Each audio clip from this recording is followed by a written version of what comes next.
Also starting for the Lady Bears, 5'7" sophomore, number 33, T. Jordan. Also in Coach Brown's starting lineup tonight, 5'5" sophomore, number 35, Matt Rice.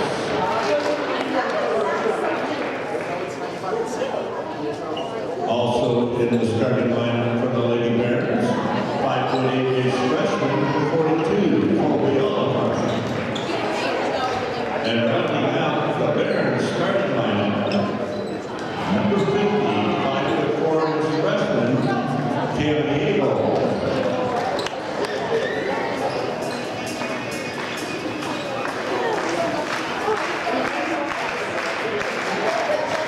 And now, ladies and gentlemen, here is the starting lineup for our Huntington Vikings.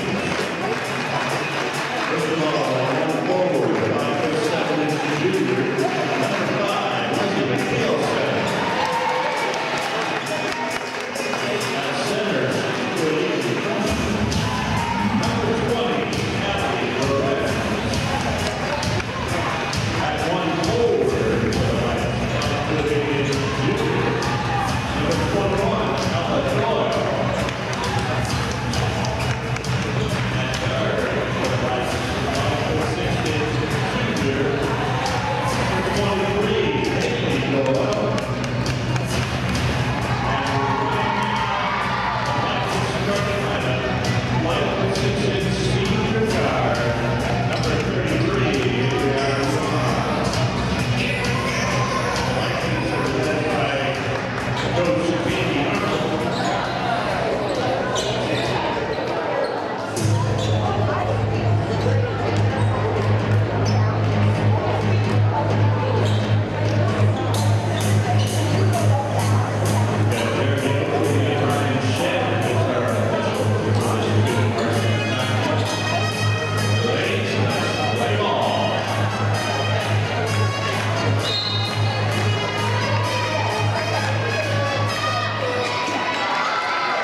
Number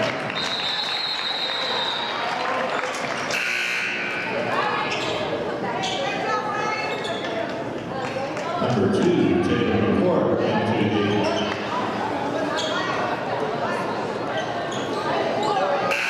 Viking lineup.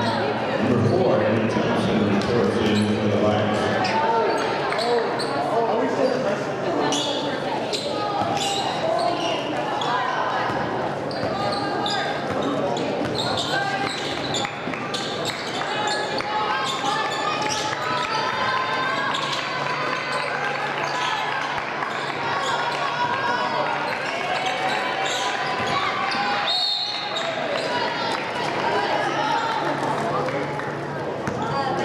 Personal foul on number 21,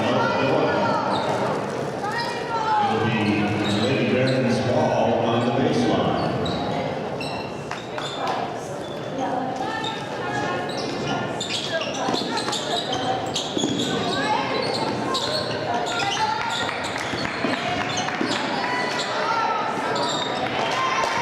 Basket is good by number 50, Candy.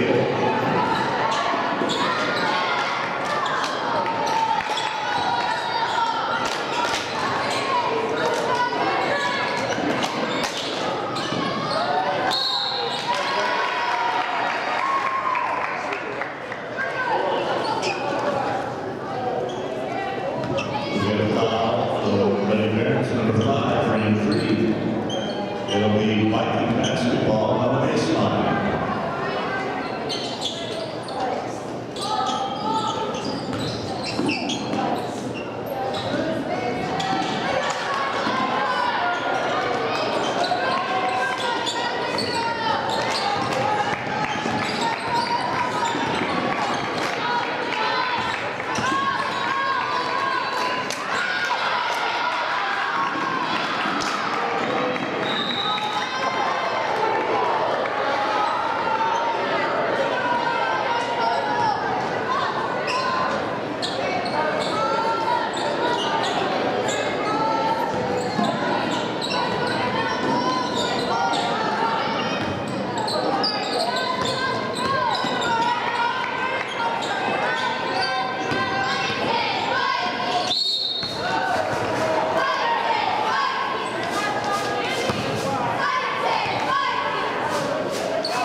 Puts Colby on at the line for the Barons.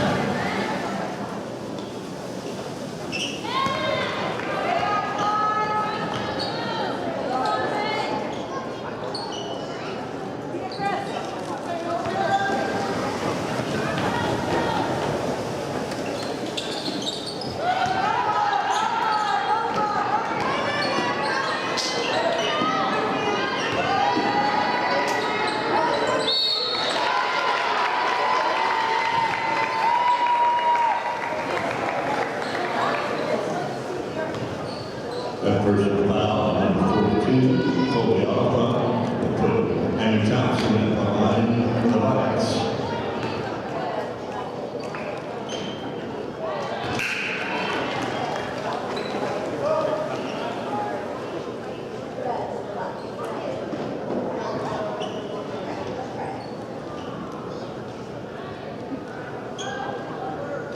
Number 11, North Wandai into the Barons lineup. And he'll hit the line for the second free throw.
Lizzie McKeelson and Abby Lorenz return to the Viking lineup to make Viking ball on the end line.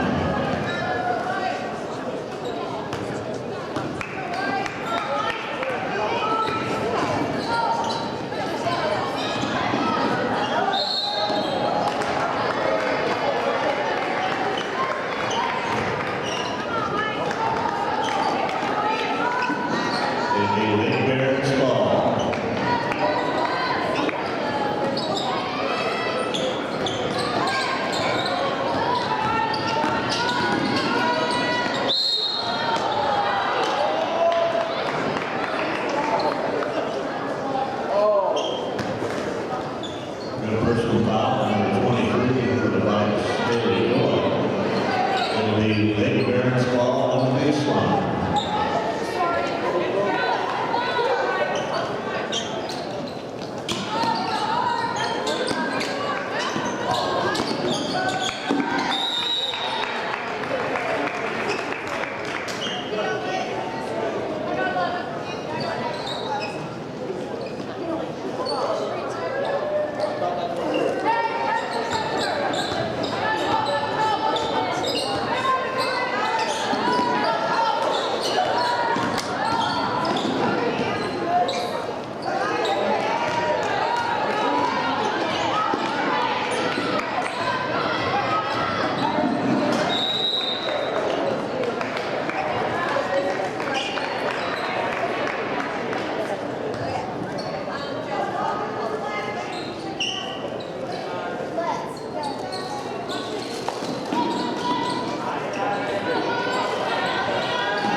into the Veterans Line.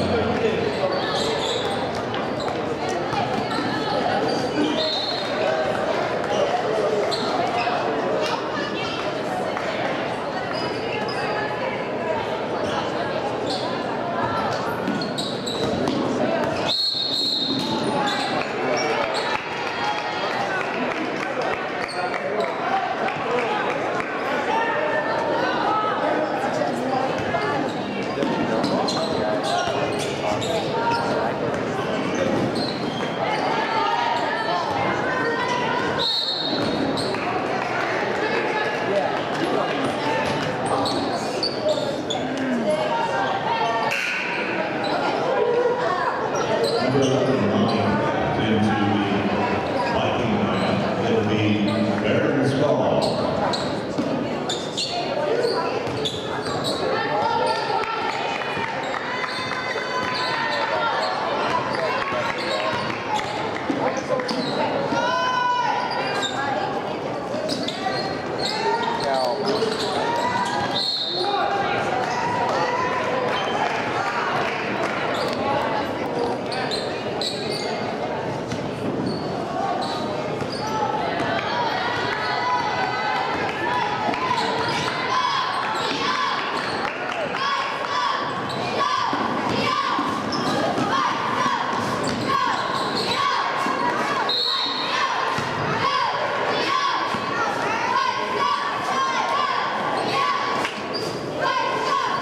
We've got a nice and first class in fourth. So, Veterans at the free throw line.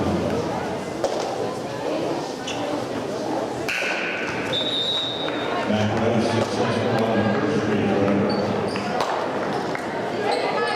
And the Richard is going to into the Viking line.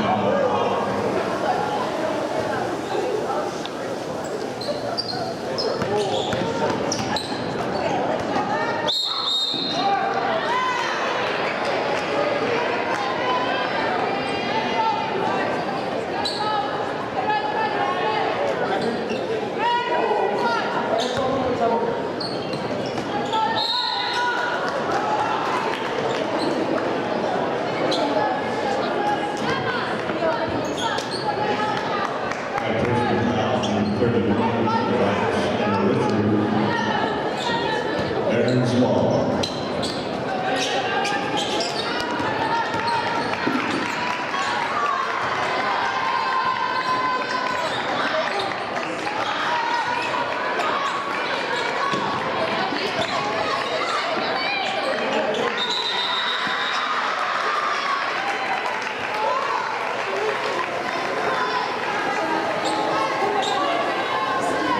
Second call for the lane.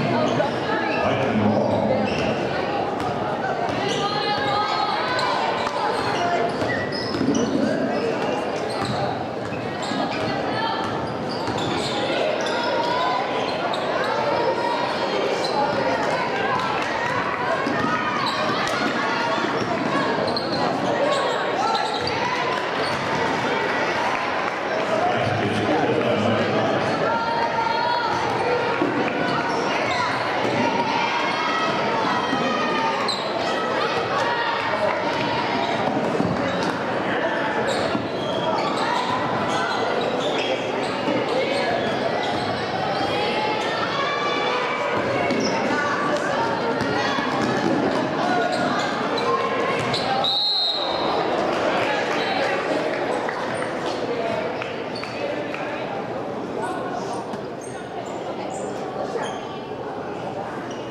We've got a personal foul number 42, Colby Alpha, added Lorenz into the Viking line.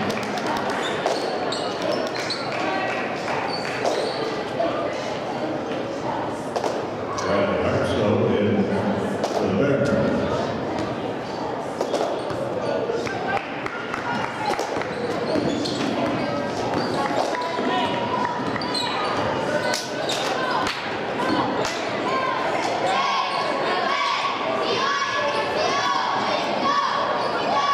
Hey!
This match Larry Carr goes away.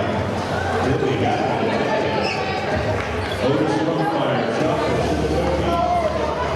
On the other,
two down.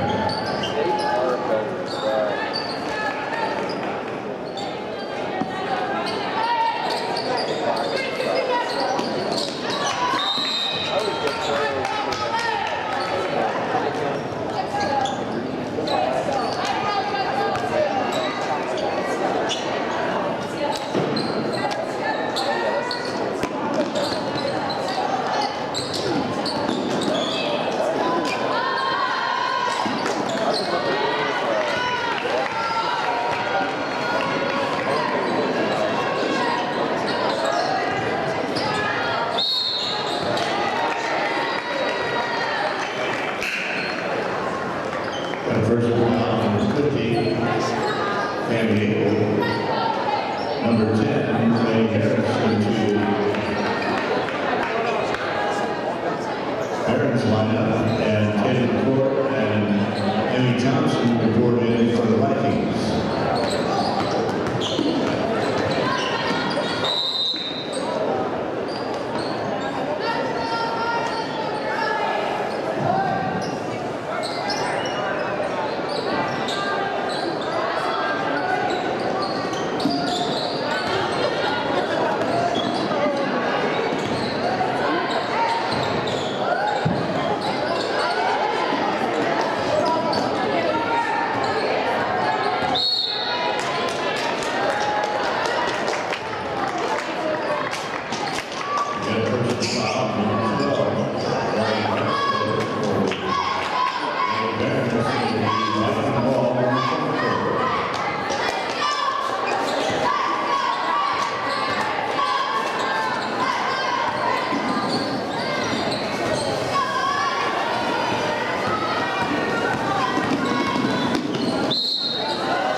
is in the field sent into the Viking line will be Viking ball.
for this?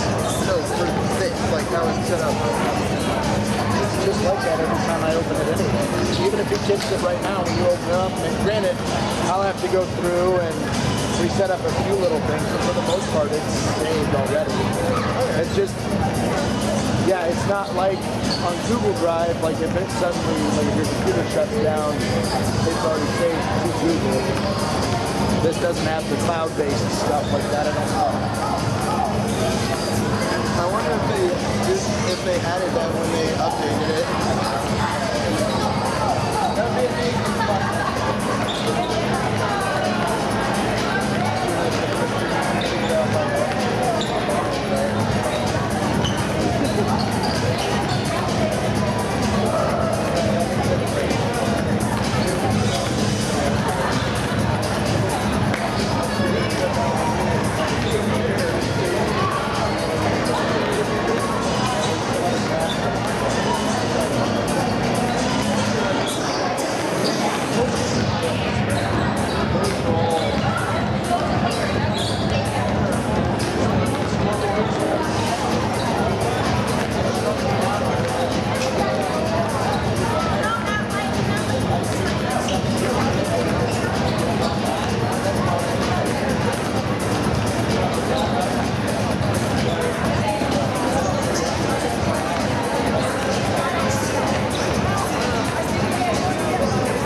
Losing Gibson.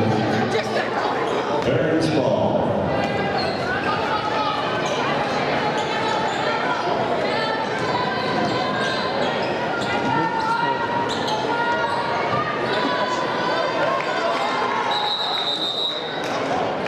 We've got a no call, possession to the Bears.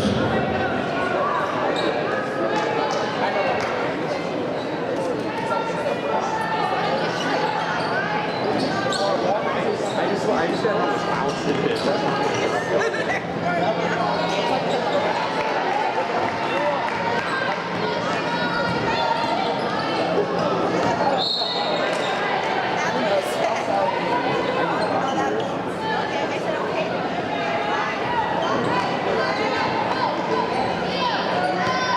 don't know, I might go to Walmart. Sometimes they're in with their Walmart related. Weird stuff. Yes.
4, Emmy Thompson, into the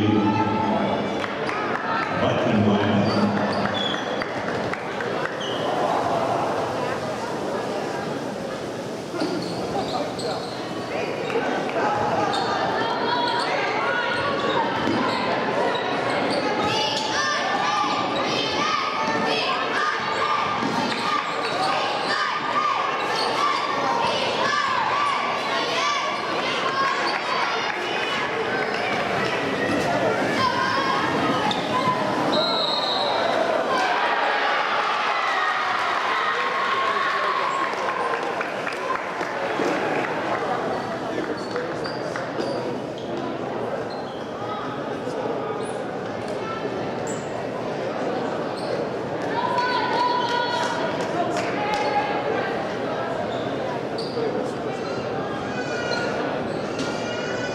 And player control foul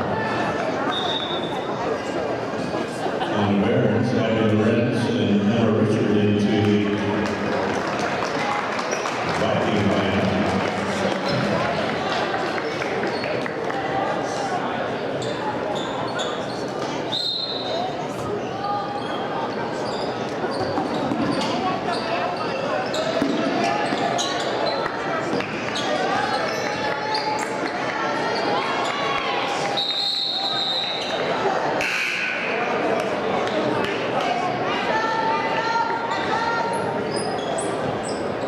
Molly Kraft into the Viking lineup.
Basket skill by Nicholas.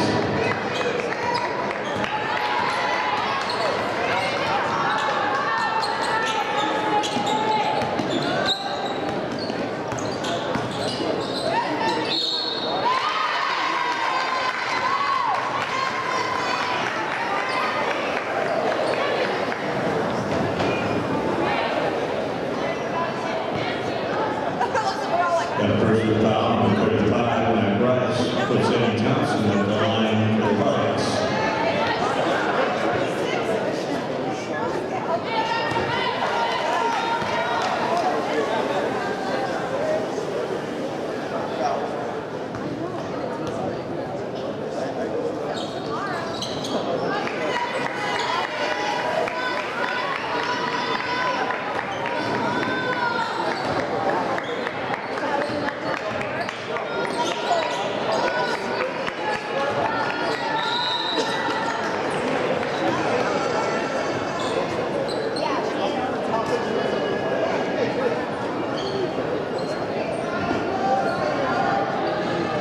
Personal foul on number 4, Emmy Thompson. It'll be Barron's ball.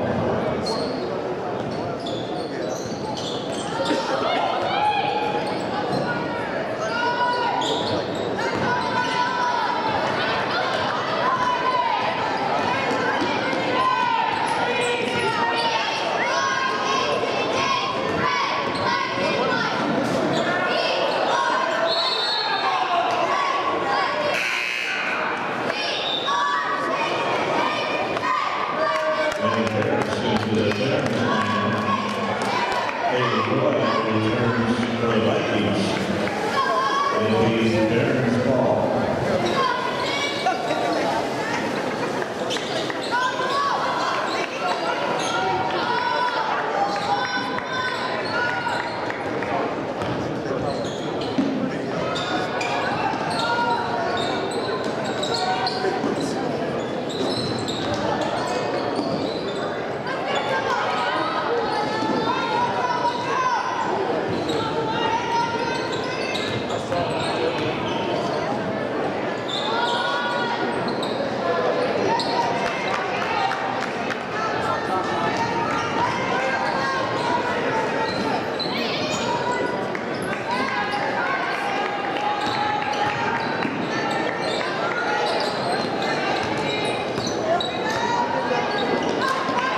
Let's give it up for our Viking cheerleaders.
Lane 3. The Viking ball on the baseline.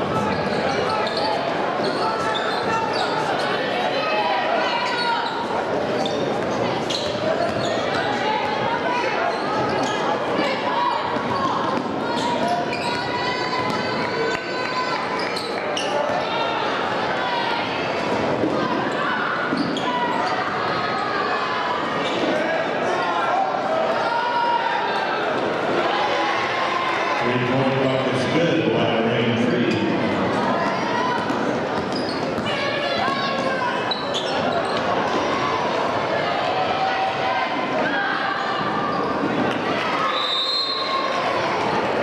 Basket's good by Cam Gable, and we've got a timeout on the floor.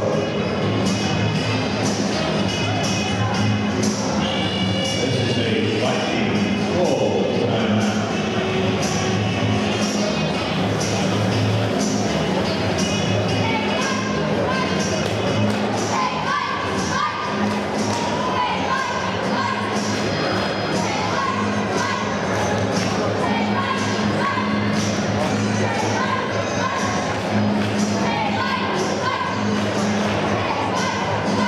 Those students who are being recognized for senior recognition night between games should gather at the assigned location. Be ready between games to be introduced along with their parents.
Basket's good by Cam Gable.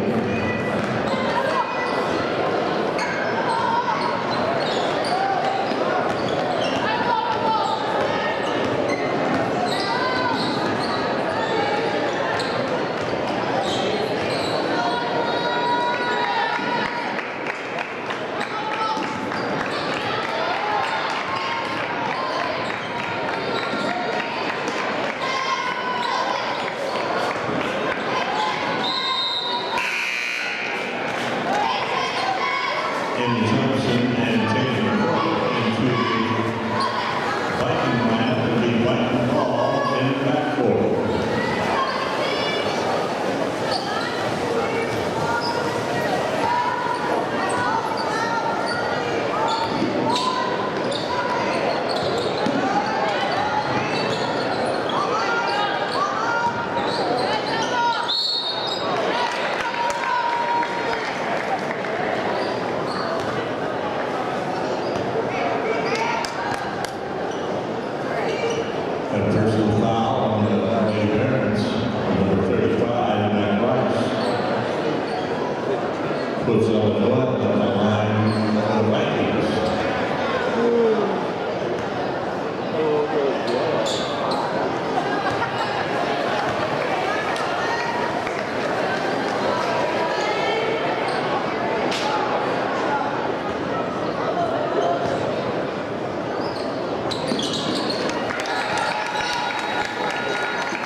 Lizzie McKelson into the Viking line.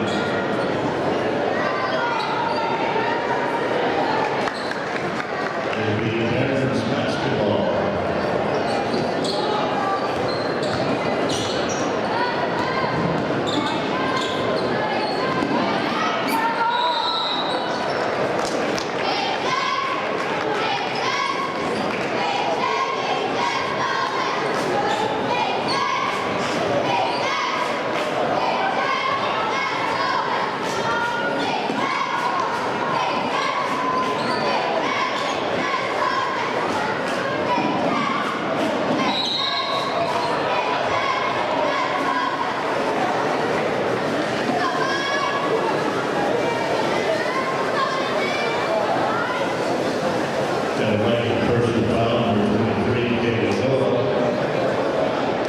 Puts Matt Rice on the line for the Bears.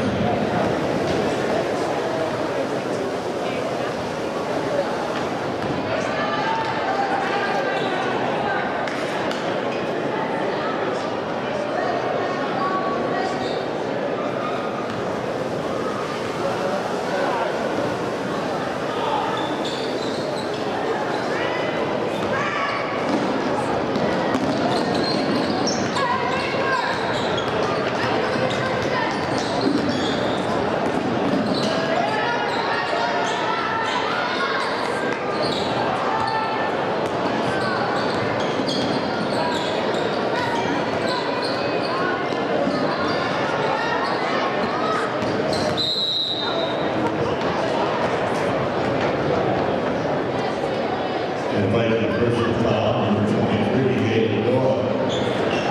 It'll be Barons basketball on the front court.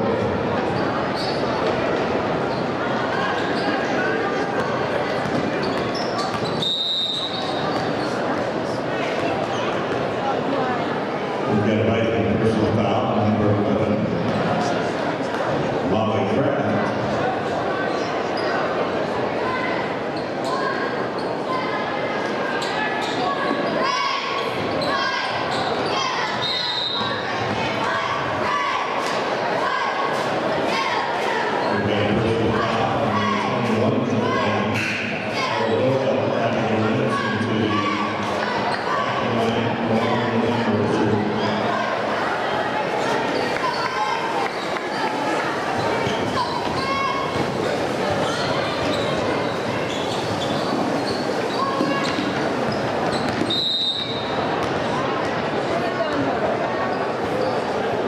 And a personal foul on number 31 for the Vikings, Emma Richard. It'll put Brain Free at the line for the Lady Barons.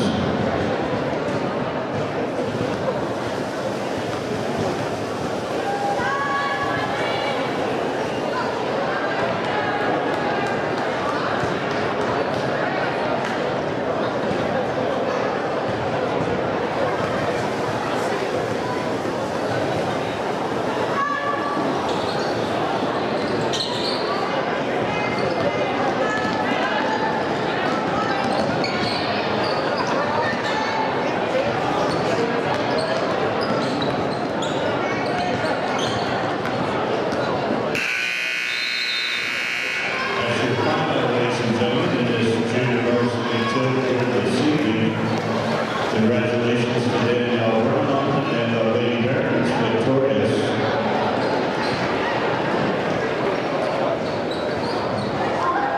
In just a couple of moments, we will begin our recognitions, senior recognitions tonight.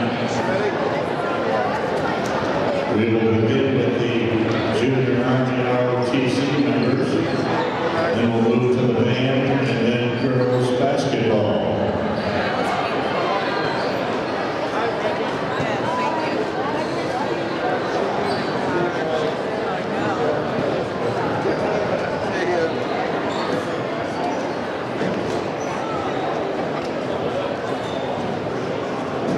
Yes, we were just clarifying.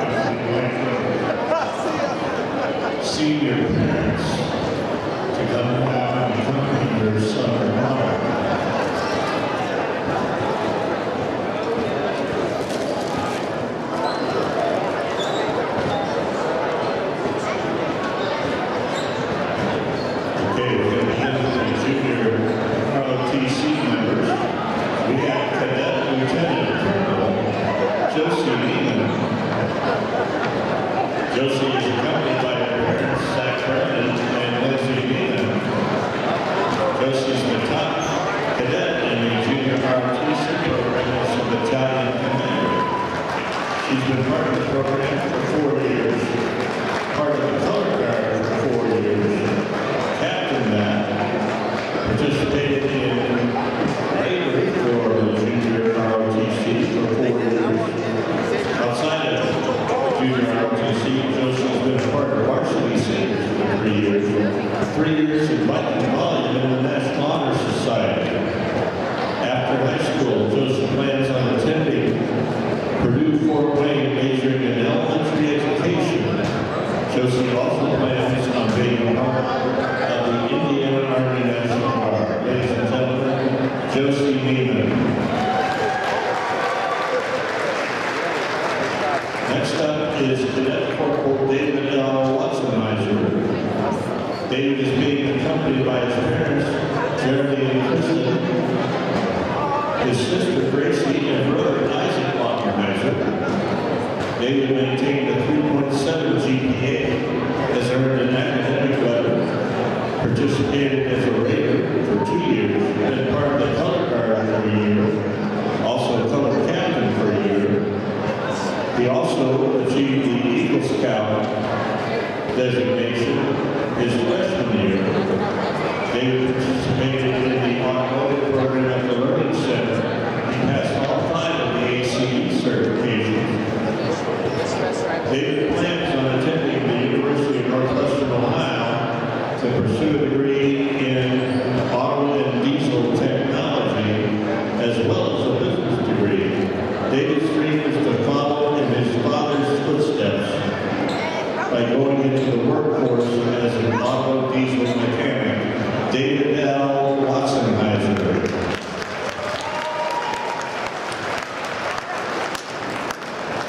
Next up is Cadet Staff Sergeant Cameron Goff. Cameron Goff is accompanied by his junior ROTC instructor, Sergeant First Class Gary Smith. Cameron has been a part of the junior ROTC archery program, part of the JROTC program for all 4 years of high school. Cameron has over 120 hours of community service. He's also been attending the fire and rescue class during his senior year, and after high school he plans to go into the Air Force as a pararescue professional. Ladies and gentlemen, Staff Sergeant Cameron Goff. Those are your ROTC members. Next up is our band members. We have Isaiah Carter, member of the pep band, 4 years involved in band, also the marching band, jazz band, varsity brass, 4-time state solo and ensemble gold medalist. He plans on studying mechanical or nuclear engineering at Purdue University in West Lafayette. He's accompanied tonight by his parents, Jason and Melanie Carter. Ladies and gentlemen, Isaiah Carter.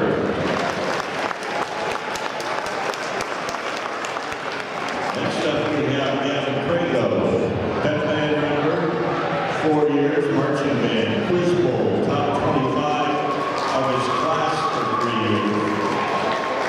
Plans to attend Purdue University for engineering.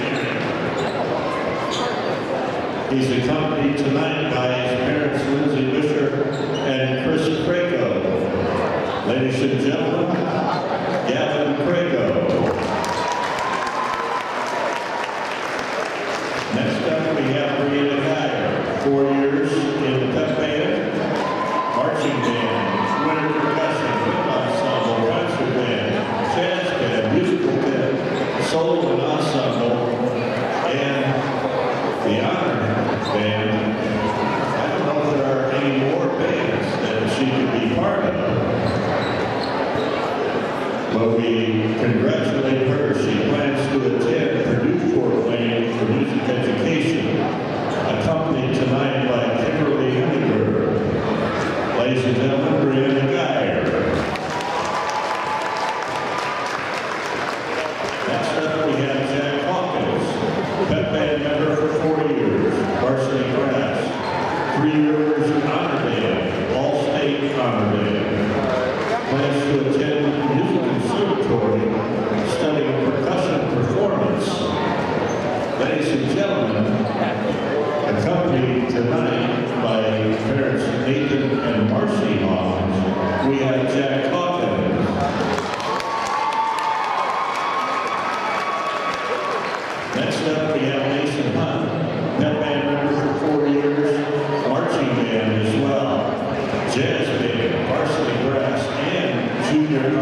ROTC.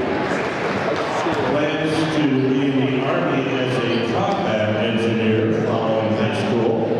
Accompanied tonight by parents Justin and Megan Hunt. Ladies and gentlemen, Mason Hunt. Next up is Isabel Jones, pep band member for 4 years. Marching band, National Honor Society Wind Ensemble, concert band, jazz band, winter percussion, and solo wind ensemble. Plans to go to Ball State and study music education. Ladies and gentlemen, Isabel Jones.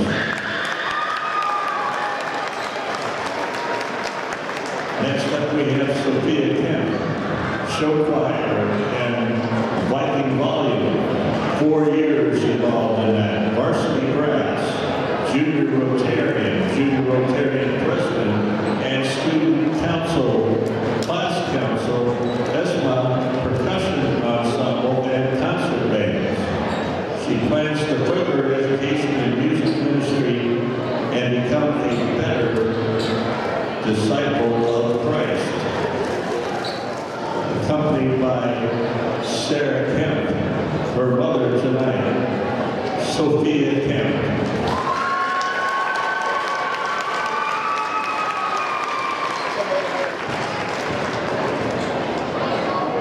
Next up we have Evan Kerner, involved in solo ensemble. 4 years, marching band, class council, top 25 class member. Plans to attend University for Mechanical Engineering. Accompanied by parents Paul and Misty Kern. Ladies and gentlemen, Evan Kerner.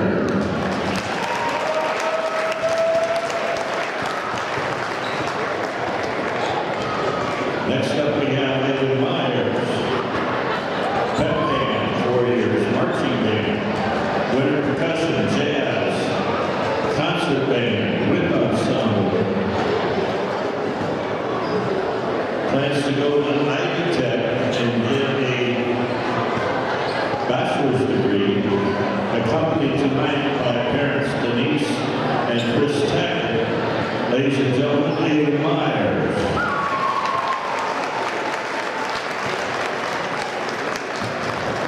Next up we have Molly Ross, pep band member, 4 years. National Honor Society, Rotary, wind ensemble, marching band, and winter percussion.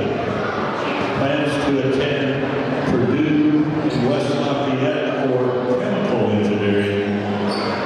Accompanied tonight by parents Rick and Melissa Ross, Molly Ross.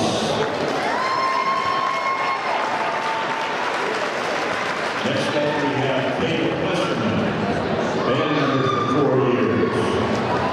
Involved in basketball, writing club, photography club, freshman mentoring. Competition with multiple goals in the Indiana State music competition. Plans to graduate early, currently attending Huntington University in the early entry program, pursuing major in pre-med biology, accompanied by his mother, Corey Shuttleworth. We have Caleb Westerman. Next up, we have Layla Yoder, pep band member for 4 years, marching band and winter percussion. National Honor Society, junior Rotarian treasurer, class council, 3 Rivers Honor Band, all-state concert band, has gotten gold at solo ensemble 3 years in a row. Plans on attending a yet-to-be-determined university to major in finance. Ladies and gentlemen, Samantha and Tyler Yoder accompanying Layla Yoder.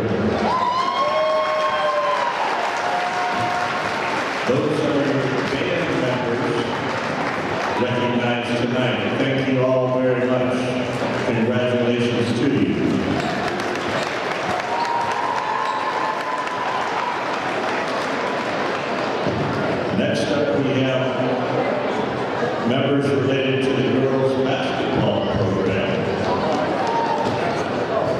We have Brody Bowers, the girls' basketball manager.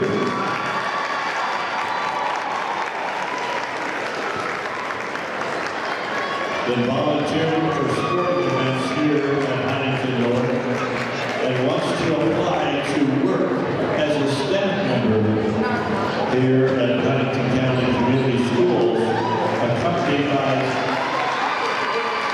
Stephanie Bowers. Ladies and gentlemen, Brody Bowers.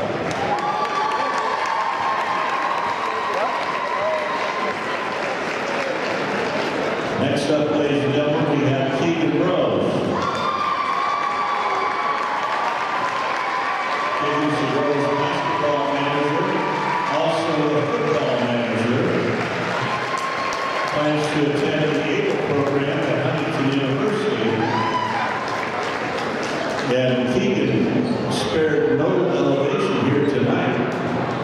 He's got Principal Russell Leggett accompanying him. Congratulations, Keegan Rose.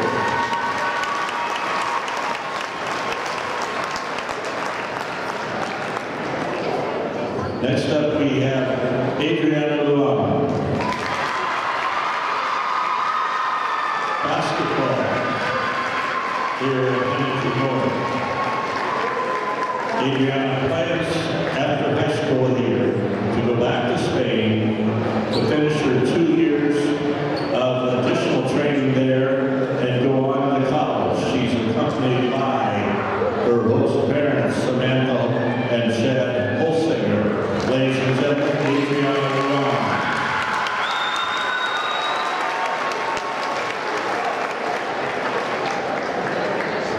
Next up, we have Viking girls basketball manager, Jimena Villanueva Rodriguez. She's also been involved in volleyball and track. She plans to return to Spain, get her Cambridge diploma, and finish school. Plans to go on to college to be a teacher. She's accompanied tonight by her parents, Eric and Deja Marshall. Ladies and gentlemen, these are members of the Huntington North girls basketball senior graduates. Congratulations to all of you, and congratulations to all of our students being recognized tonight and their parents for their hard work and contribution to Huntington North.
Huntington versus DeKalb. And, this is an important game, a conference game for these teams with Huntington North sitting at second to last in the NEA. Getting a win against DeKalb would definitely bump them up in the standings a little bit, knock them off with these teams. Similar records, DeKalb 8-11, Huntington North 7-13.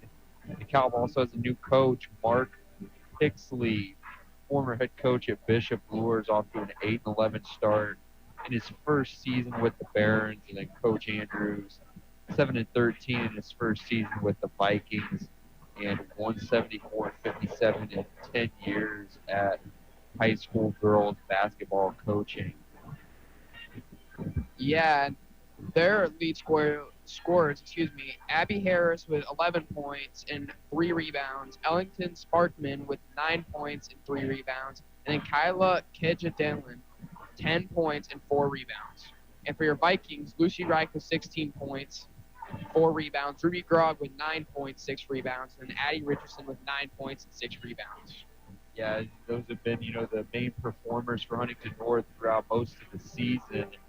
And so just need them to show out tonight. And like Coach has been saying, making an up-tempo game, really push this team in transition, push them out of their comfort zone. Now, this is a team that I think could be used to playing fast and, have some athleticism. Very small lineup. Tallest player listed at 5'9". So, Huntington North, I think, could lean to that physical advantage that they have and, make this a kind of a physical game, even though that's not our strong suit. Against a team like this, a script like that could work. And, yeah, Huntington North projected to win by our source, 52-46.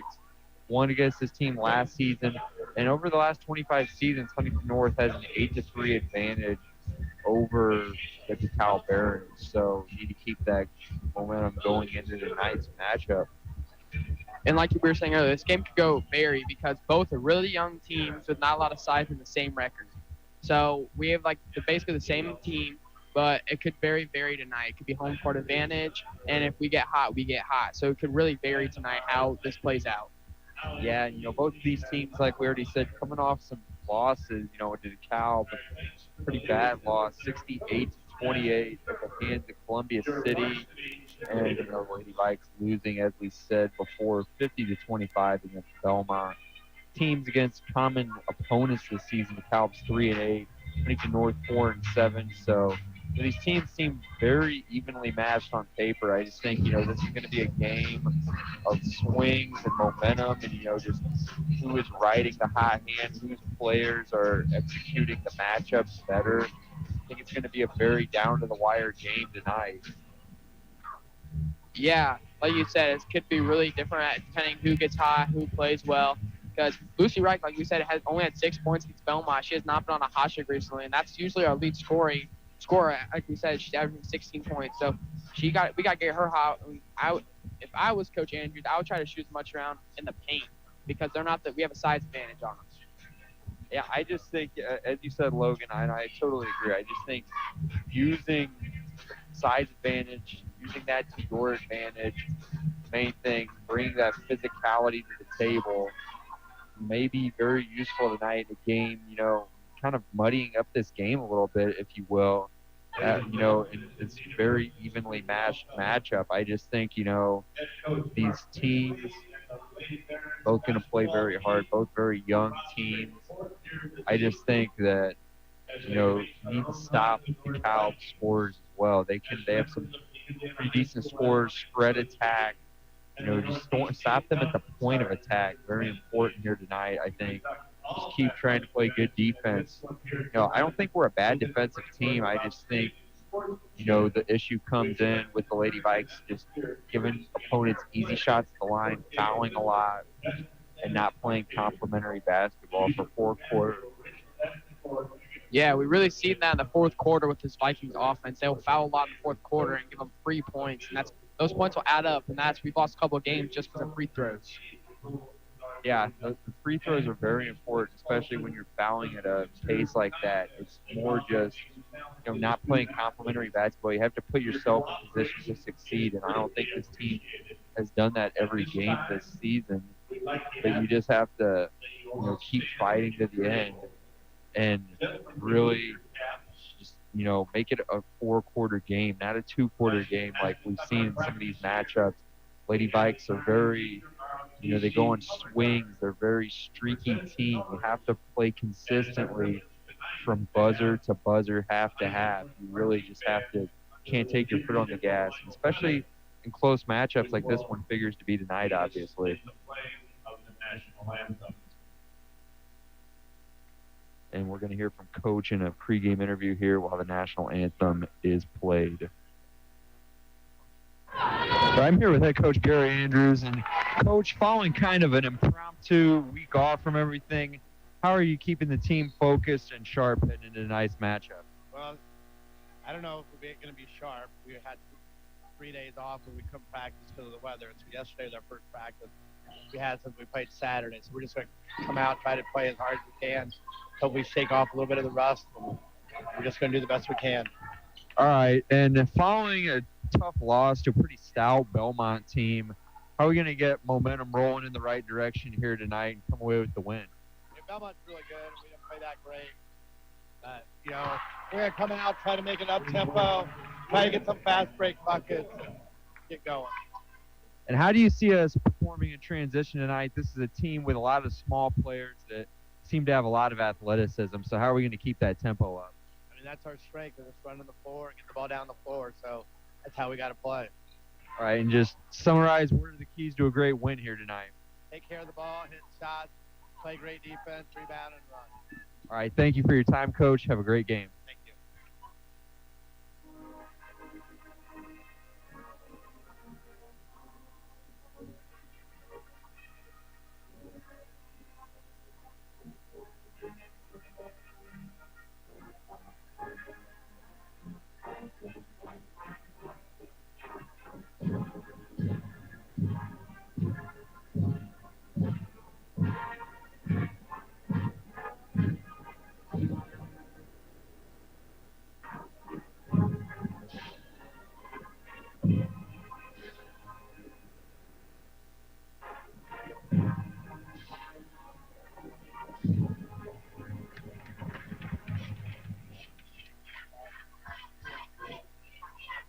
The national anthem here tonight, and I just think looking at a good night of basketball here as the team starts to take the floor.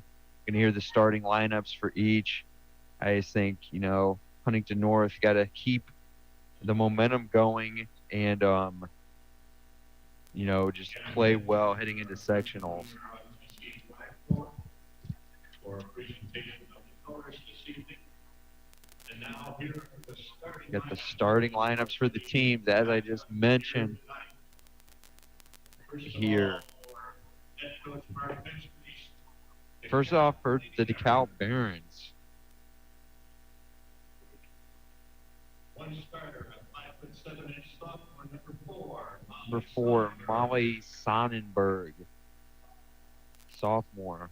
Also starting for the Barons, 5'8" sophomore, number 20. Number 20, Kyla Kenyellen, sophomore. A 5'3" junior, number 21. Number 21, Ella Nixon, 5'3", junior. Abby Harris, junior, number 22. 5'4" sophomore, number 24. Number 24, Ellington Sparkman, sophomore.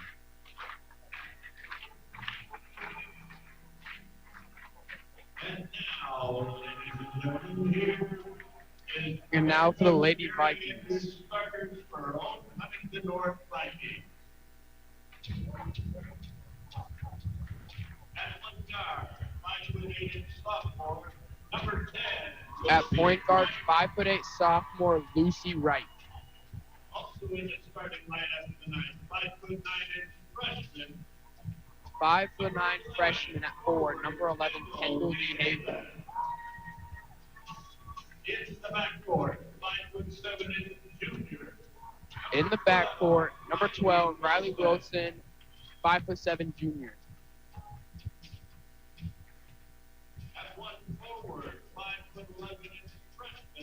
At forward, number 14, Ruby Grog, 5'11" freshman. And rounding out Coach Andrews, starting lineup tonight, 5'7" sophomore guard. Number 21, Addie Richardson, 5'7" guard, number grade 10. Andrews is assisted by Joe Brown, Jesse Patton, and Amy Harlan. And yeah, Huntington North going with their usual sort of lineup to start with, as they have most of the season.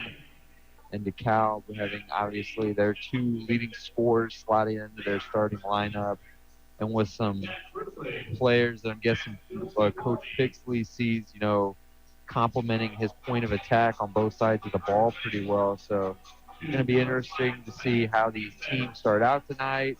Who's going to come out with the hot hand, and then see, what adjustments are made from there as the teams take the floor and we get ready for the opening tip here.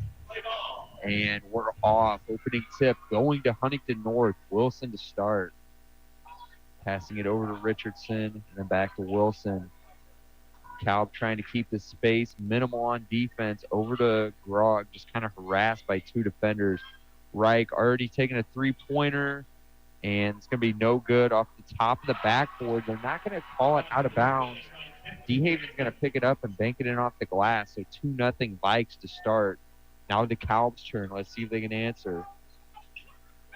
It's Sonnenberg, picked off by DeHaven, getting the steal there. Over to Wilson. Wilson just dribbling it, taking her time for now. Over to Richardson. Richardson back to Wilson. Wilson just continuing to dribble, passing into Reich. Back to Wilson yet again. And then to Grog. Grog dribbling.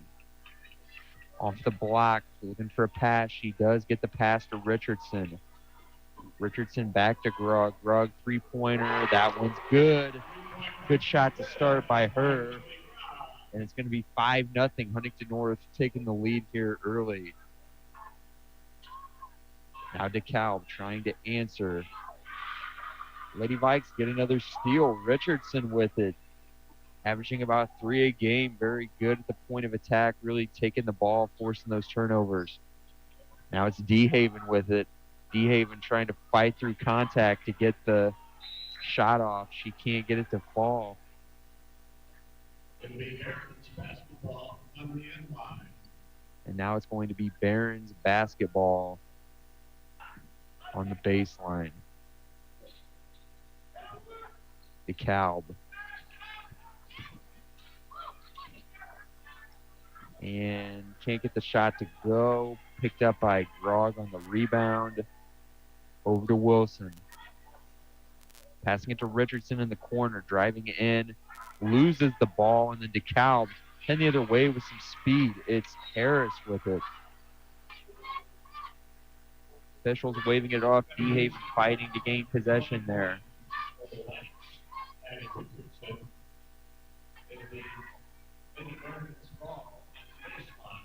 Cal ball on the baseline. Barons. They're going to get it into Harris. Picked up by DeHaven. Shot no good. Passing it over to Richardson. Richardson, Grog. Grog, reverse layup. That one's good. North up 10-7 now. DeKalb going to call a timeout. Finding themselves in a quick hole, 7-0 after that hot streak to start by the Lady Vikes. Great start for Huntington North. Let's see how they can keep it up going through the rest of this game. And for DeKalb, let's see how they come out of the timeout. Obviously falling into a 7-0 hole pretty quick here. Coach Pixley seeing the opportunity to need to, come in, regroup, and just, field a better attack out on the floor here, because for the first about 2 minutes here, obviously it hasn't been cutting it. They're down 7-0 in a hurry. Yeah, we are playing really good so far. And Ruby Grog already has 5 points. We're getting steals on it. We're getting everything. We're playing great overall. We just got to keep this up, like we've been saying since the start. You got to play consistent all 4 quarters in a basketball game. Yeah, we keep saying that. That's something this team has struggled with. There's been many games where they've led at half and then ended up dropping the matchup at the end of the night, or, kind of found themselves in a quick hole and then really just having to work the whole game to fight their way back, so you don't want to be in that situation. You don't want to be stressed at the end of the game. And then Richardson almost stealing the ball there. DeKalb just passing it around. Push called there.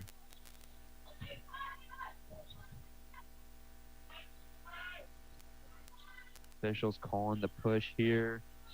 We got a personal foul on number 11, Kendall DeHaven. Fouls on number 11, Kendall DeHaven.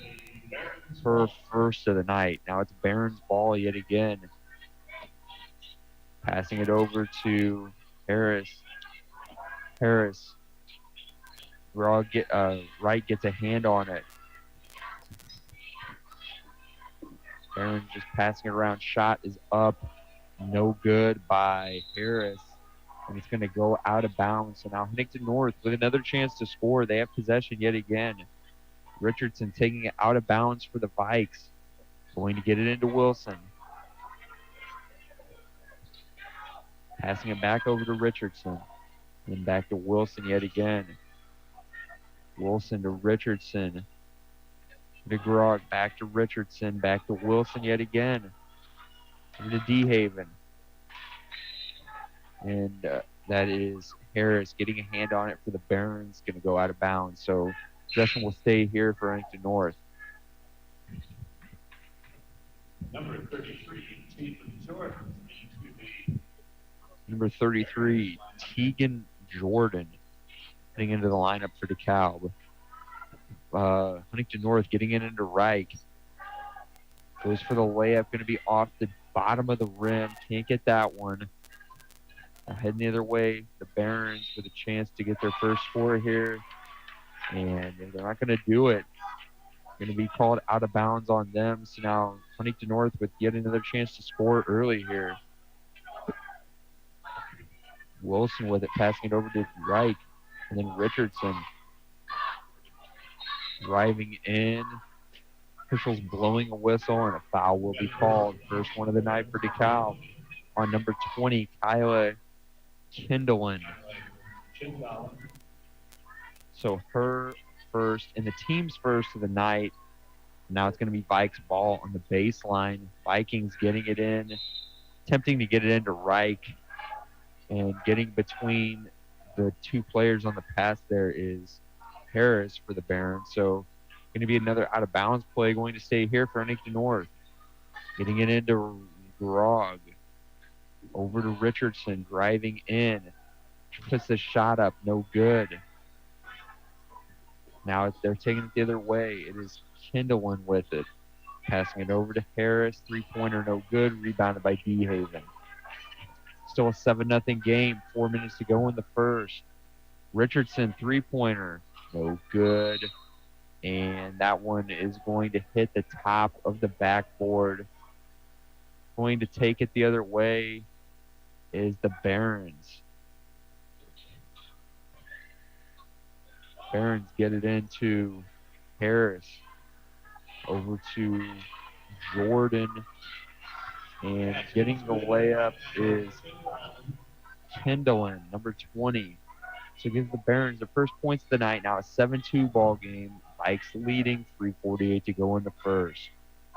Wilson passing it over to Richardson. Foul called here. See who it's on. Going to be at the expense of DeKalb. And it's going to be on number 24, Ellington Sparkman. Her first of the night, second for DeKalb.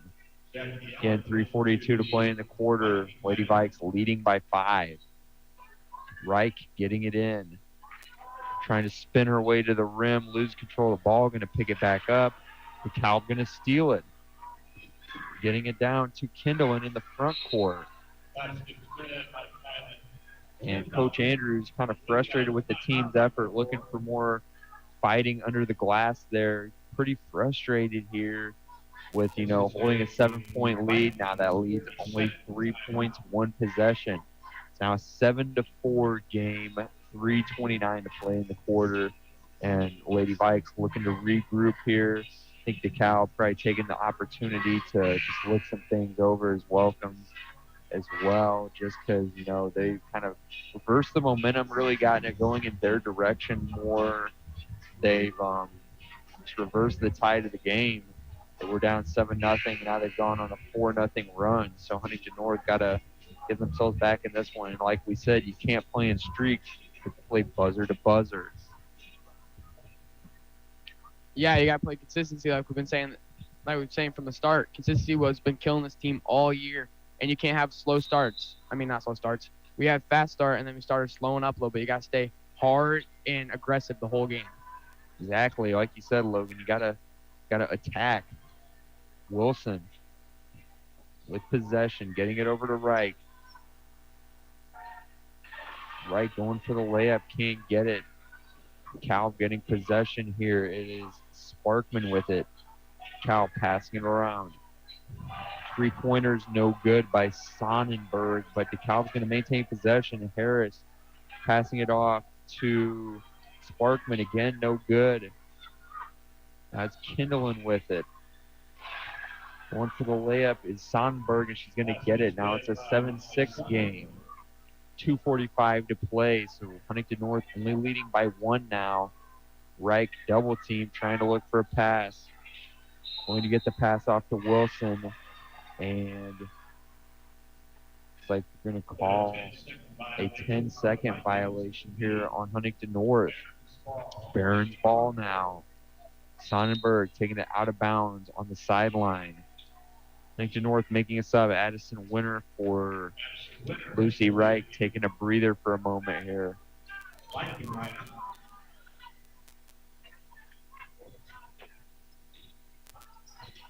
DeKalb. Harris looking to kind of bully her way to the rim. Can't get a shot off. DeHaven with it. Going to force it out of bounds off Harris. Will remain here for Huntington North. Now it's Ellett gets it into Wilson. This is for Huntington North. Over to Winter. Winter passing it to Ellett. And over to Grog. 3-pointers good by Grog. Now it's a 10-6 game. Huntington North still with the lead.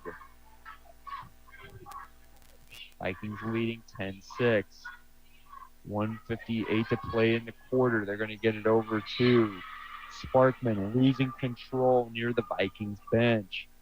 Now it's Huntington North ball again. It's now leading 10-6. It's a 4-point game, 1:54 to play before the buzzer sounds for the end of this quarter.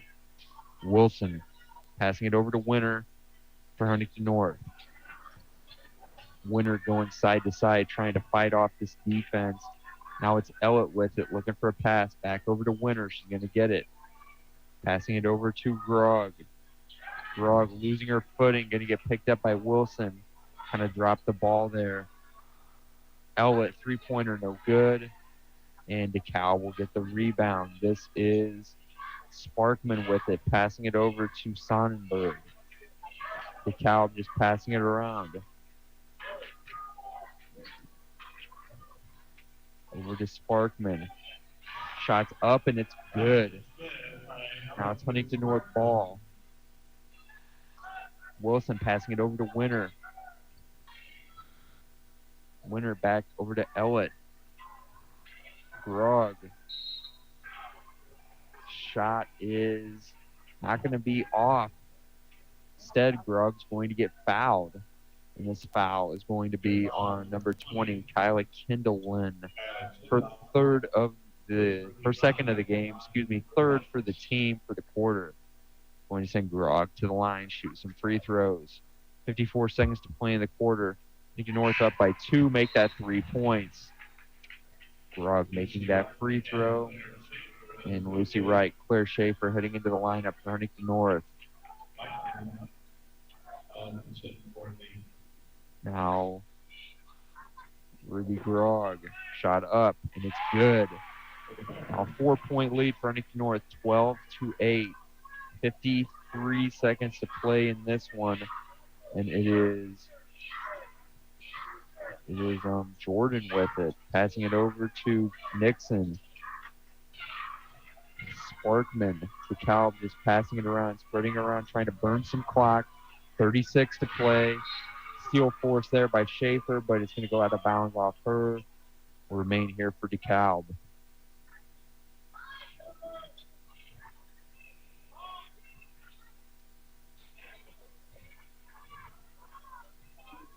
Stay here, Harris taking it out of bounds for the Barons. Going to get it in to Kindleman. Outside to Sparkman. Sparkman shot up, and it's good. Now 12-10 game. Mike still leading. Winner getting it into Wilson. Back over to Winner. In the dribble. Wilson. Back to Winner. 7 seconds. Need to get a shot off here. Passing it over to Wilson. Layup. Good just before the buzzer. And that's going to do it for the first quarter.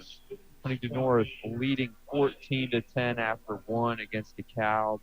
Overall, pretty good quarter. I mean, I think we saw, the highs and lows, kind of some of that streaky basketball coming into play there for Huntington North. But overall, a very decent quarter of play for them thus far. Got the 4-point lead going into the second quarter, and I just think you need to ride that momentum, especially just from that final shot there. Yeah, Ruby Grog has 10 points now. She's been playing really good. She's had 3 threes so far and a free throw. So she's been playing really good. She's staying hot, and we were just playing really good. We kind of got back into our rhythm, and then we're playing great on defense against steals and blocks. Yeah, playing great on defense, being aggressive, just kind of swarming things. Like I said, like you said, Logan, just, in the pregame, just kind of, muddying it up, maybe making this, getting out of the team's comfort zone a little bit, making this, more of a physical game against this very small team.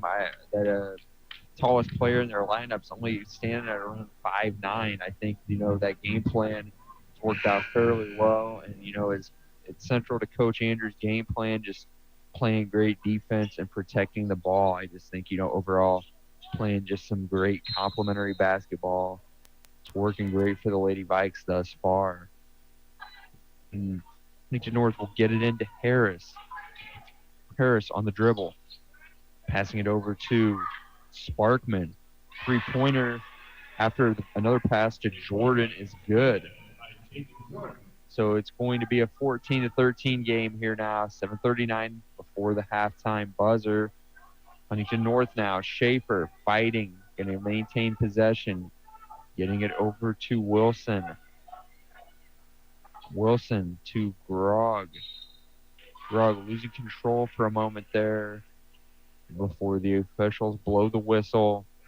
It'll be a foul, a reach on DeKalb. This one on number 24, Ellington Sparkman, her second of the evening. Viking basketball on the sideline now. Schaefer will get it in to Wilson. Wilson now on the dribble, passing it over to Richardson. Richardson now back over to Wilson. Wilson shot up. It will be good. Lady Vikes lead 16-13 now. DeKalb looking to answer. Abby Harris with it for them. Passing it over to Nixon. And then to Sparkman. Shot by Toonballin.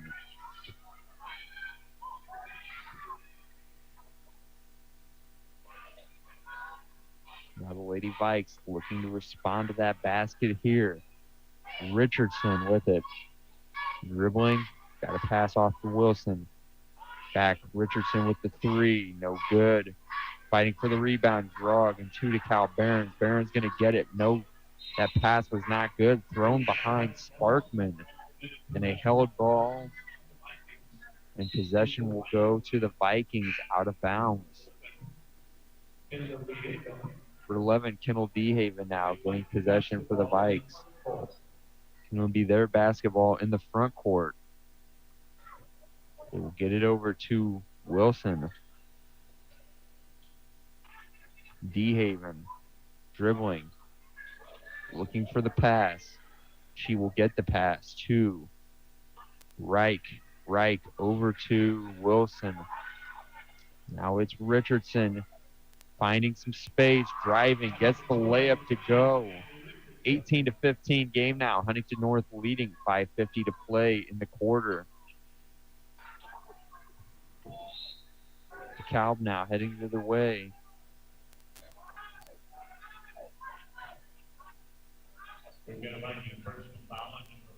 Fouls on number 11, Kendall DeHaven for Huntington North. Her second of the night. Sonnenberg going to go back into the lineup for DeKalb. They have possession on the baseline. DeKalb, that is. They get it into Sonnenberg. Over to Harris. Harris, no good on the three-point attempt. Only Richardson fighting for possession of that ball there. Going to get it over to Harris. And guarded by Wilson, driving in, goes for the layup. Layup's going to be no good. Grug with the rebound, who will pass it over to Wilson. 5 minutes to play in the second quarter. Huntington North leading by 3. Reich, three-pointers, good. Now make that a 6-point lead, 21-15. DeKalb looking to answer. Reich gets a hand on it, and it will be out of bounds off her. So now out of bounds for the Barons. It's Harris here on the sideline. Get it into Sonnenberg. Sonnenberg over to Sparkman. Back over to Harris.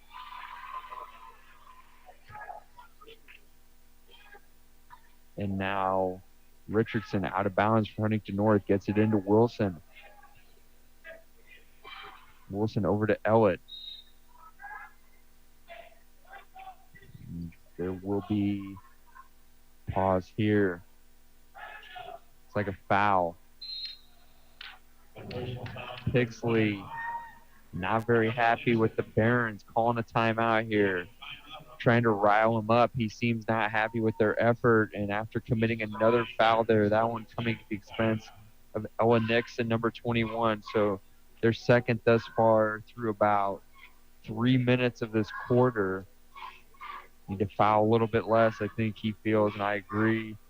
You know, you're not in the danger yet, but there's still a lot of time to play, and you already have 2 fouls.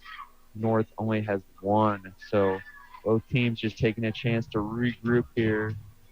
And Lady Vikes, I just think, you know, need to keep up the momentum, keep up this upswing again. They've been scoring at a pretty good clip here again in the second quarter. So you keep piling the points on and, you know, make it an up-tempo game. I think just defend the post well. You can't let DeKalb drive in. You just have to defend under the basket well and get those boards, rebound well. Going to get it into Reich. Reich pass taken by Harris. Over to Kindlen. And it's going to head the other way for Huntington North. Richardson taking it out of bounds. Gets it into Wilson. Wilson passing it over to Ellett. Ellett to Reich. And now a timeout. Coach Andrews realizing that Reich, you know, was in danger of losing possession of the ball there. Going to call for that timeout and round the team in after Reich really fighting for that one. So I'm going to talk this over, and I think, you know, that's a good coaching decision, kind of a good move there, just saving the possession even if it costs the timeout. You just need every chance to score that you can get. You're up 6, so you can kind of take swings like that and not really be as much in the danger zone as you maybe would be if you were, you know, down in a game, obviously. Yeah, I 100% agree with that. And, yeah, we're playing great right now. Grog has 10 points. She's a really big contributor. Now Lucy, got to get Lucy on a roll. She's got a three-pointer, and they're going to try to get her more in the shots in this And if we just keep shooting the ball, we've been making them when we're shooting, so just keep shooting. Elliott taking it out of bounds for Huntington North, gets it into Wilson. Wilson guarded by Sparkman. Wilson now driving to her left, trying to spin, passing it off to Reich. Reich, three-pointer, no good. Rebounded by Sparkman for DeKalb. Picked up by Elliott. Passed over to Wilson and then over to Reich. Richardson with it. Shot up, and it's going to be good.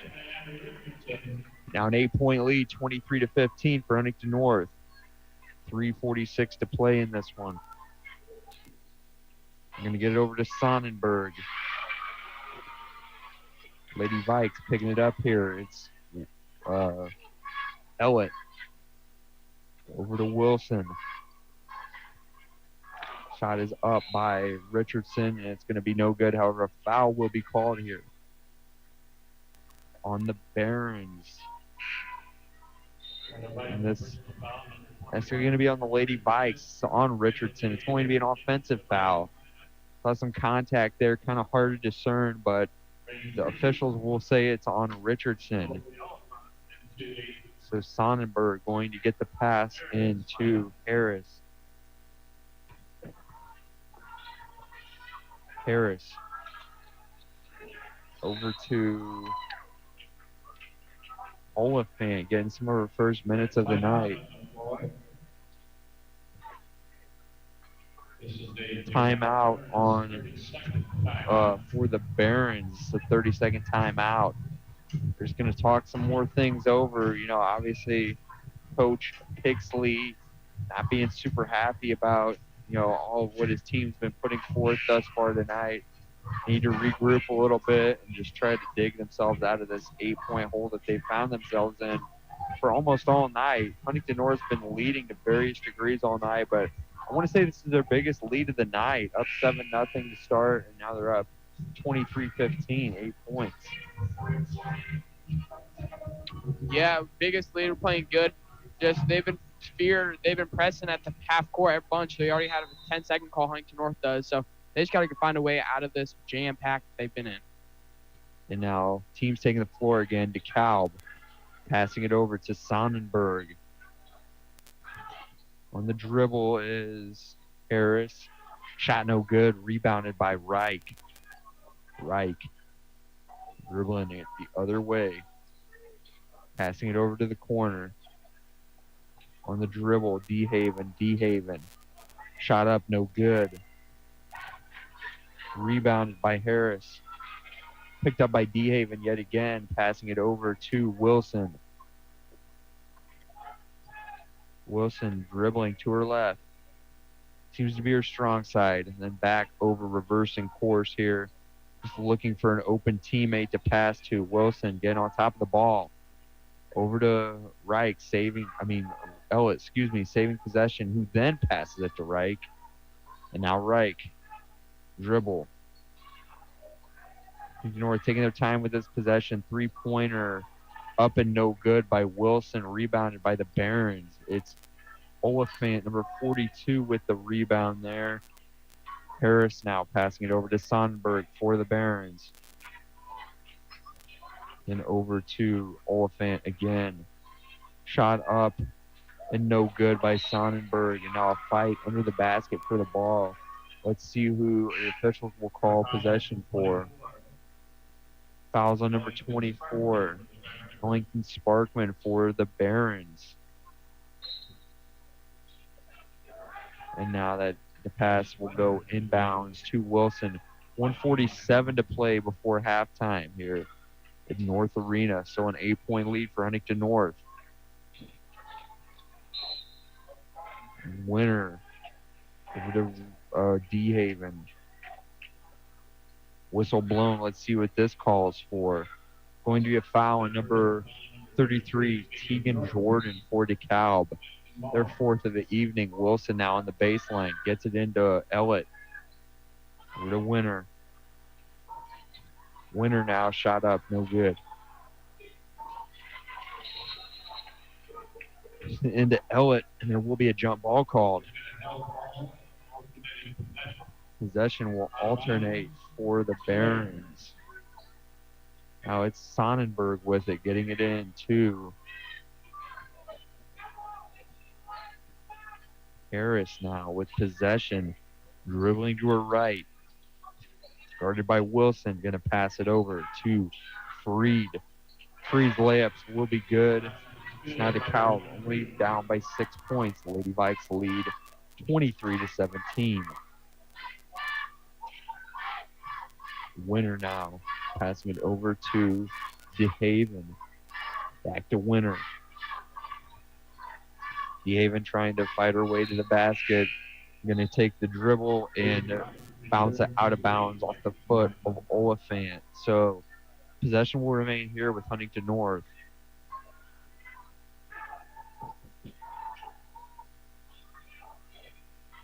We'll get it in to Reich. Reich's layup will be good. We'll get it in to Harris. Now 38 seconds to play. DeKalb looking to take the last shot here or not. They take the shot anyways and get the 3 points. So with 30 seconds, Huntington North now only leading by 5, 25-20. Chance to take the last shot here. And going to head out of bounds off DeKalb. So Huntington North will have possession now still, but on the sideline. Wilson. Pass over to Winner. Winner three-pointer, no good. Rebounded by the Barons. It is Freed with it. Stolen by Grog.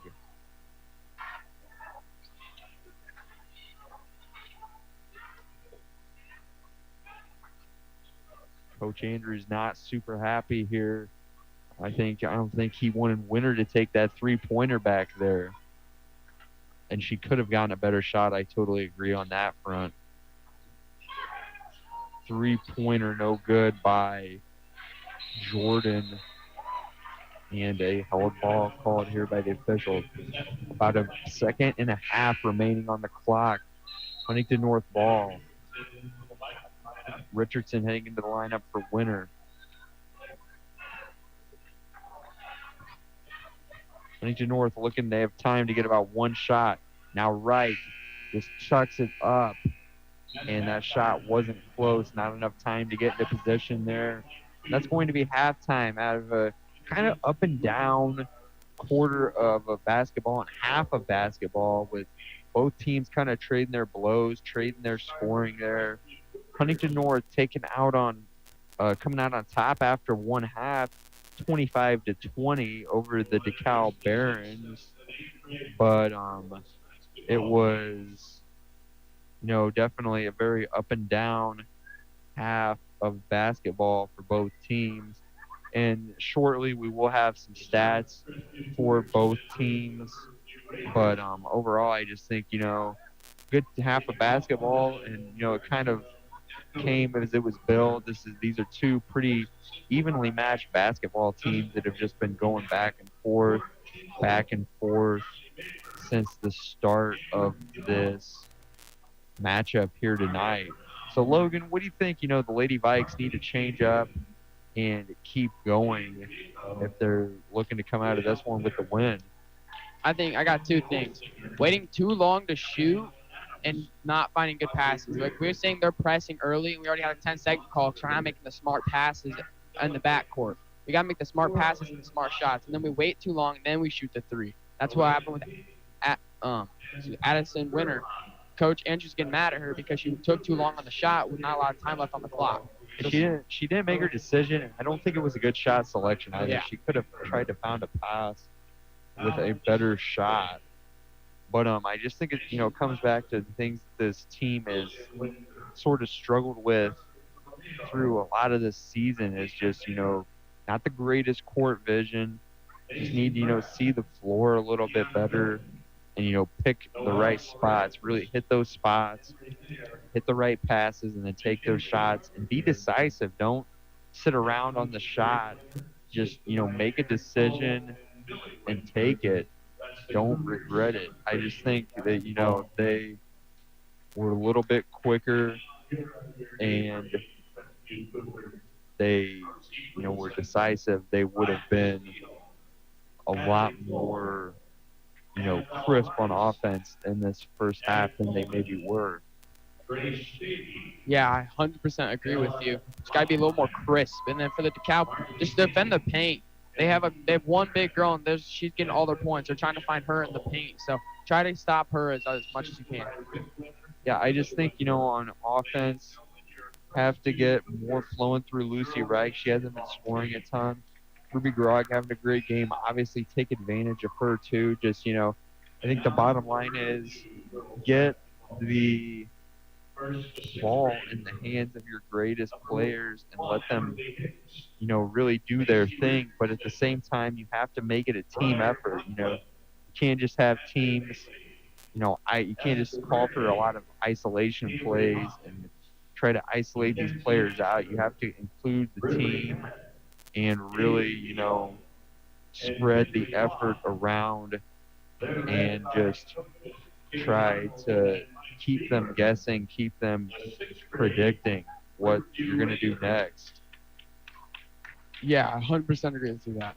And we have some first half stats for you from both teams. So for DeKalb, it's going to be Molly Sonnenberg with 5 points, Reen Freed with 2, Kyla Kindlen with 6, Ellis Barkman with 4, and Tegan Jordan with 3 for them. So Sonnenberg with those 2 good shots really leading them, and then Kindlen as well, one of their leading scorers on the season.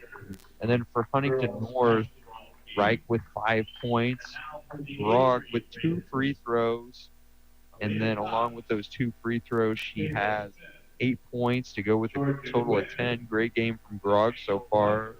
Richardson with 4, Wilson with 4, and then Ellett with 5, DeHaven with 2. So decent spread effort from the Lady Vikes. Just I think, you need to get Reich more involved on the offensive end, have her scoring more. She's definitely capable more of 5 points through one half.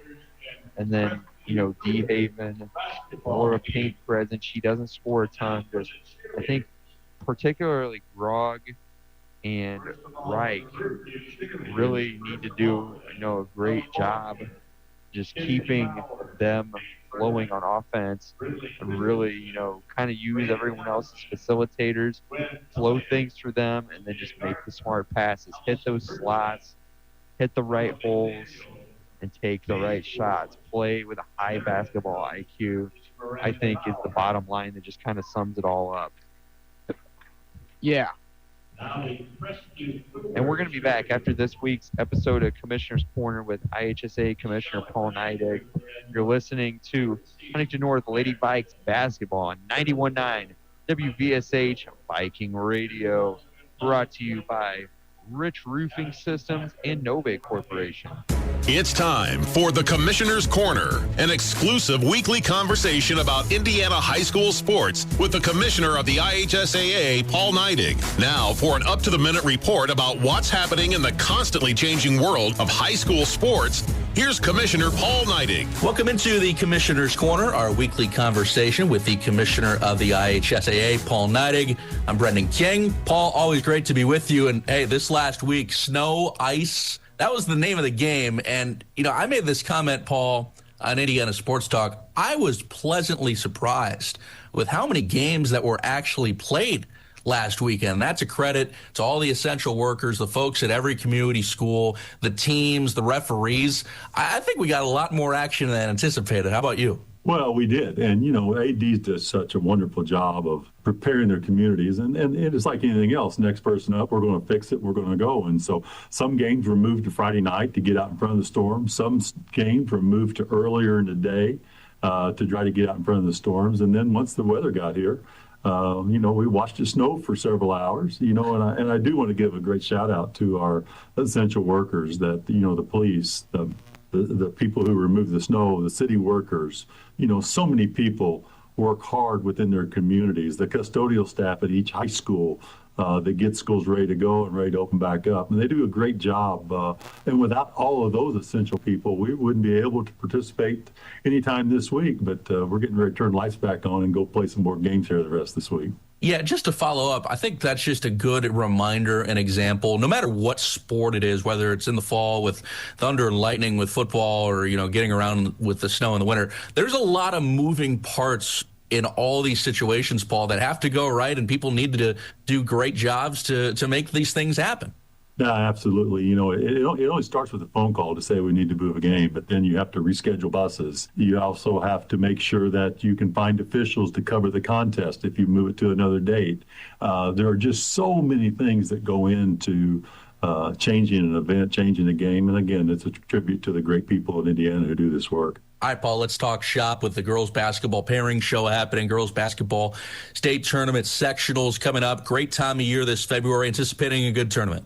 Yeah, we are. We had a great draw show on this past weekend, and, we're ready to roll. They say at this time of year where I come from, the hay's in the barn.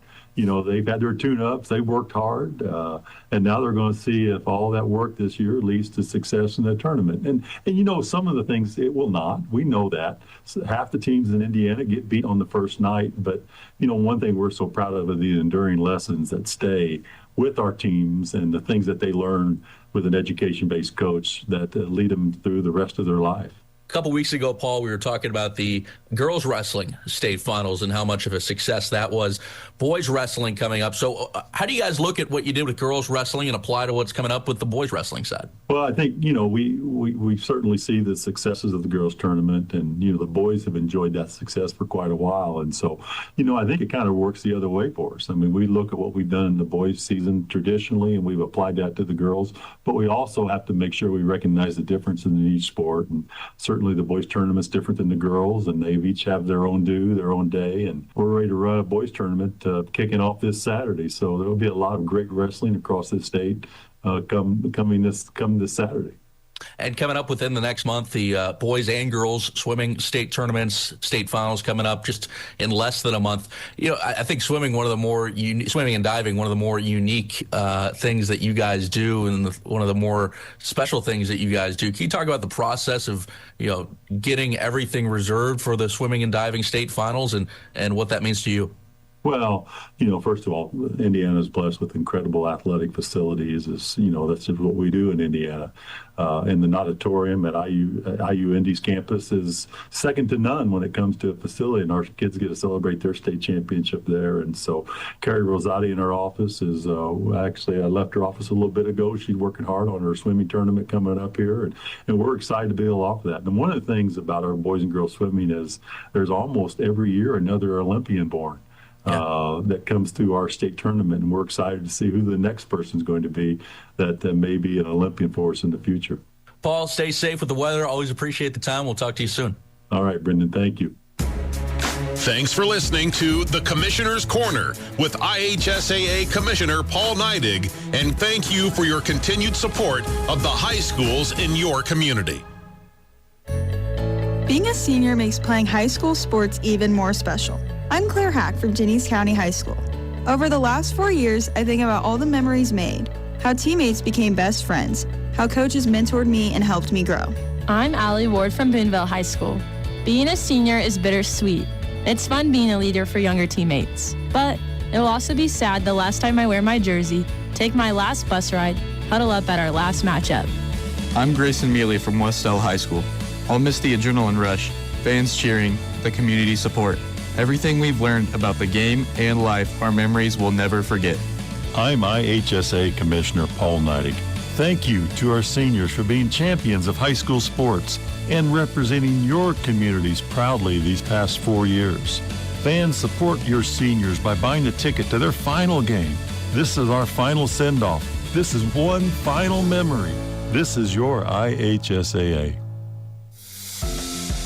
As more club and travel sports pop up every year, they often muddy the waters on what the purpose of sports should be for student athletes at this age. But high school sports are different.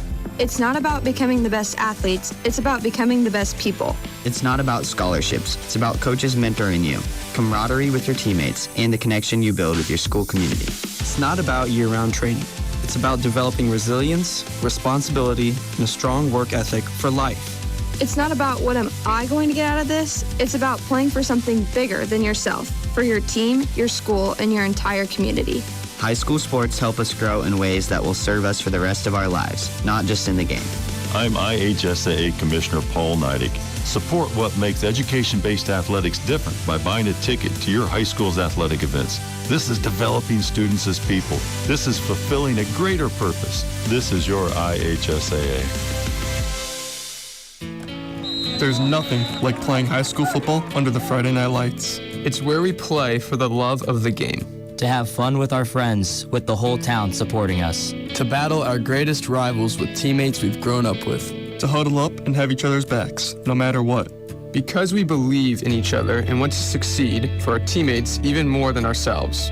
11 guys fighting together for every yard, every down, every touchdown to make our school proud. There's something special about playing for our hometown that we'll never forget, that we'll miss when it's gone. When the stands are full and the lights are shining bright, the crowd can't get any louder. And you know, it just doesn't get any better than this. I'm IHSAA Commissioner Paul Neidig, celebrating the purity of high school sports by buying a ticket to your high school's next football game. This is for the love of the game. This is making your hometown proud. This is your IHSAA.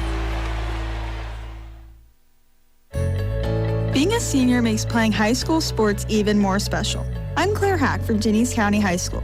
Over the last 4 years, I think about all the memories made, how teammates became best friends, how coaches mentored me and helped me grow.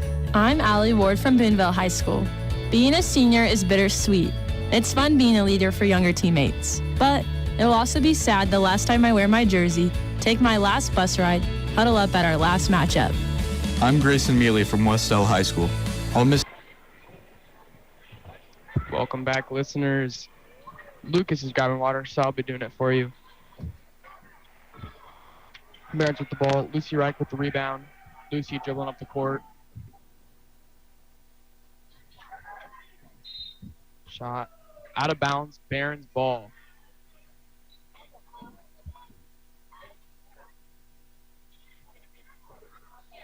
Taking out for them is Harris. Harris dribbling up the court.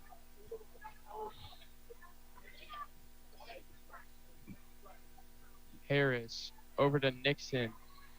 Over to Sparkman. Sparkman with the three-pointer. Miss. Rebound by DeHaven. Reich with the ball. Reich over to Wilson. Wilson with the drive. Missed.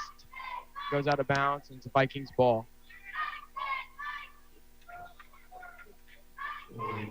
Wilson taking it out. Over to Reich. Reich dribbling. Over to Richardson. Over to Wilson. Wilson dribbling. Picked off by number 20. Kingdom. Points. Kindle. Wilson going to get it into Richardson. Back over to Wilson. Push here. First foul of the quarter for DeKalb. So number 20, Kyla Kindleman.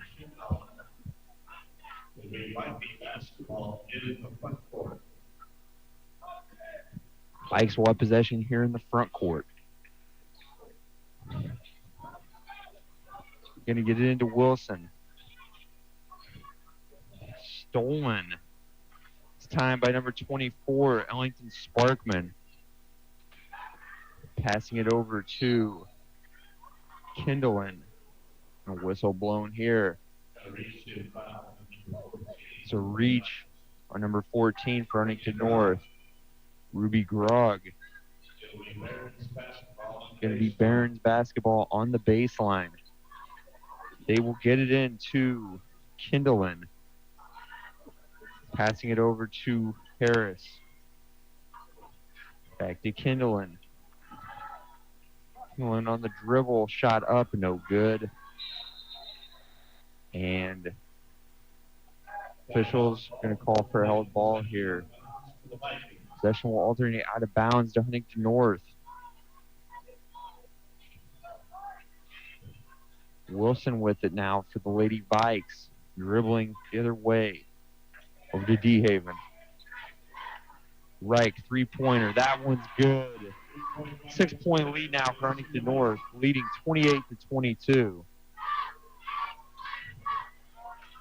Pass up, picked off by Richardson. Richardson pass over to Reich. Shot up, no good. Coach Andrews calling in to talk to Grug real quick about something. Reich at the line now, fouling Abby Harris for the Barons. Now Reich at the line to shoot some free throws for Huntington North. First one up, and that one will be good. Now 29-22 lead for the Lady Vikes. 5:56 to play in the quarter. Now Reich shot up, and that one's going to be good. And they will pass it over to Harris. Guarded by Wilson. DeKalb just passing around. Shot up by Harris. Three-pointer will be good. Now a 30-25 game. Vikings still leading. Cal playing some tight defense here. They're going to pass it over to Richardson. Richardson with it.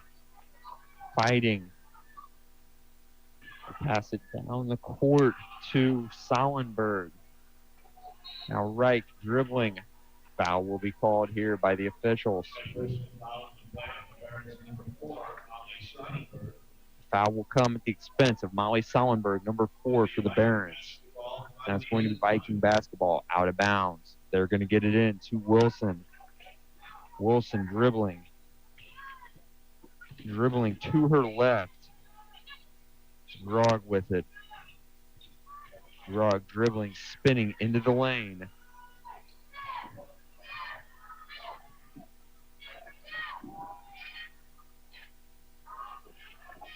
Shot up. No good. Another shot. This one by Harris. Also no good. Richardson driving the other way. Her shot's no good. A lot of missed opportunities here by both teams. And now DeKalb driving. That shot will be good by Harris.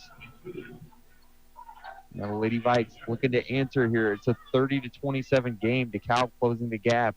Grug, three-pointer, wide open, but it's going to be no good.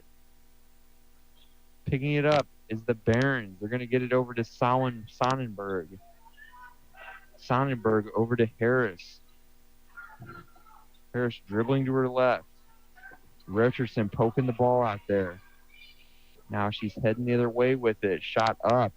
That one's going to be good, banking it off the glass. And now Richardson taking it out of bounds for the Vikes. Just passing it. Wilson can't grab the pass. It's going to get picked up by Kindlin. And that shot will be good by Kindlin. Basket's good.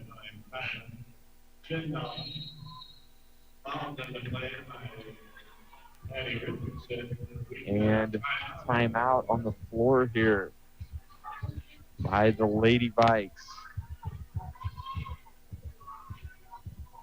We're just playing really sloppy the last couple of plays. Now the Barons took the lead 31-30 with 3 minutes and left in the third quarter.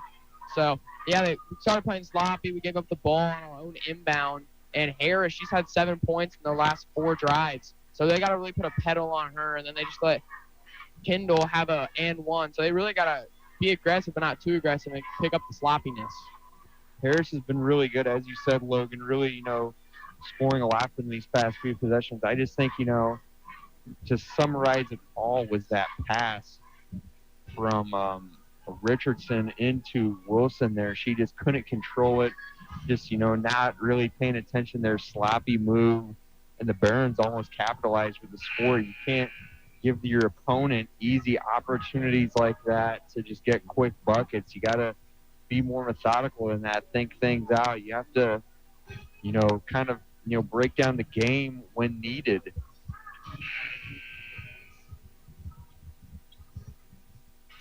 Team's taking the floor again here, and this will be Kindlin shooting some free throws for the Barons. So she's at the line. Let's see if she can make these. The Barons now leading 31-30. First free throw is good. That's going to be her only one. And now it's a 32-30 game. Barons leading by 2. 3:45 to play in the quarter. Wilson, pass over to Reich. Dribbling to her right. Passing it over to Richardson and then back to Reich. Richardson now. Pass back to Reich. And shot up, and it's going to be no good. She's going to pass it over to Harris.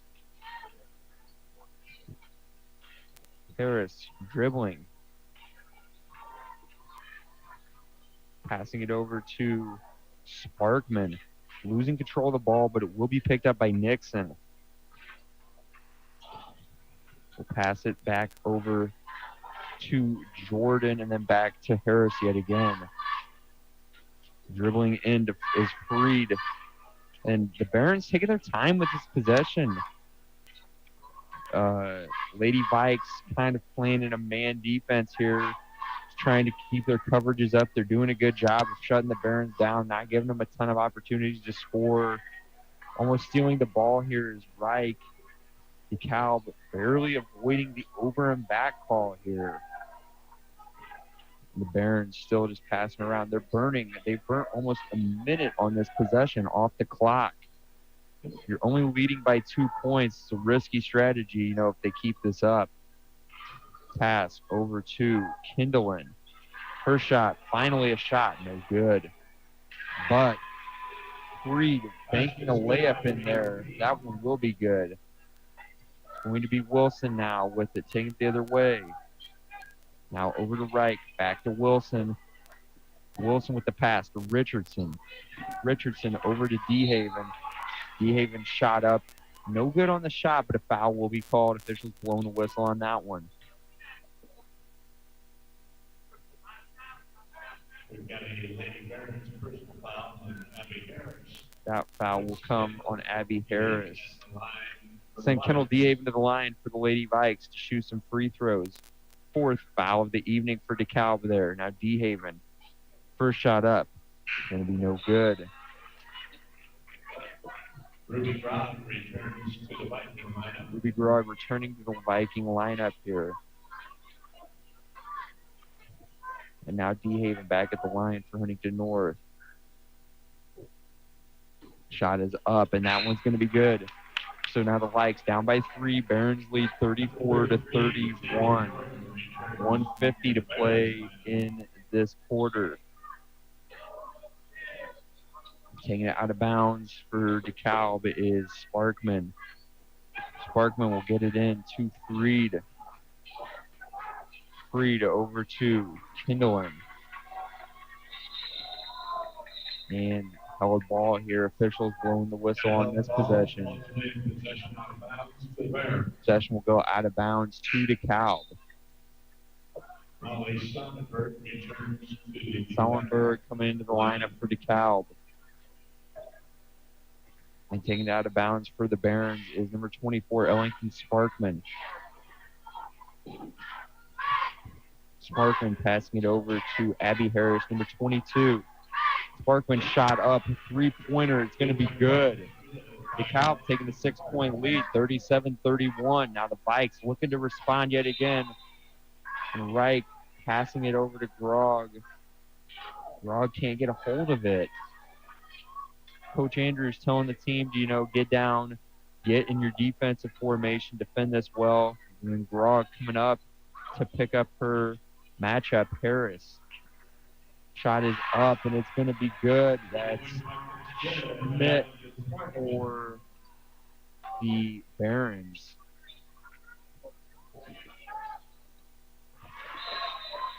And possession will be heading back down this way for DeKalb now.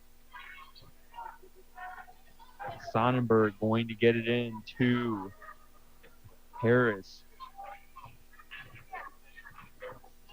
Harris passing it over to Sonnenberg. Harris with it now. Pass. Shot up by Jordan, and it's going to be no good.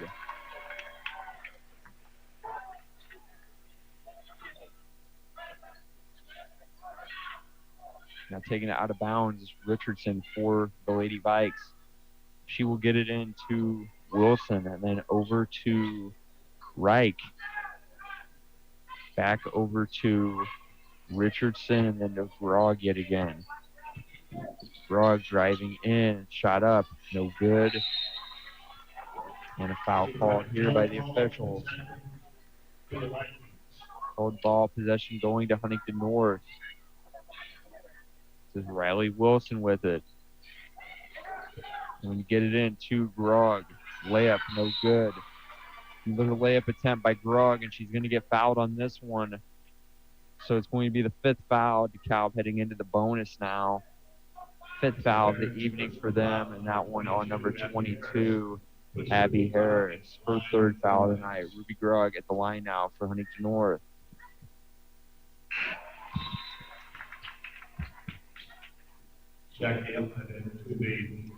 Jackie Ellett heading into the lineup for Huntington North here. Grog going to shoot another free throw. DeKalb leading by 8 points, 40-32.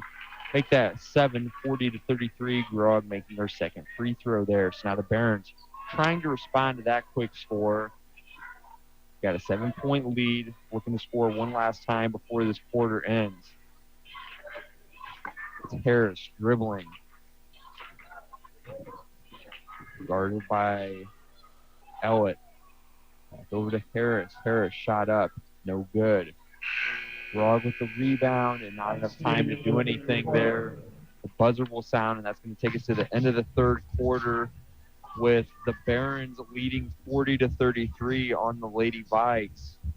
So I think, Huntington North kind of falling behind in this quarter. Need a strong 4th quarter. You're only down by 7 points, so it's obviously very doable to get, back the lead in a quarter. I just think, you need consistency, you need a game plan, and you need to execute well. You can't play half the quarter very lackadaisical and then, kind of rush things back and get your foot back on the gas.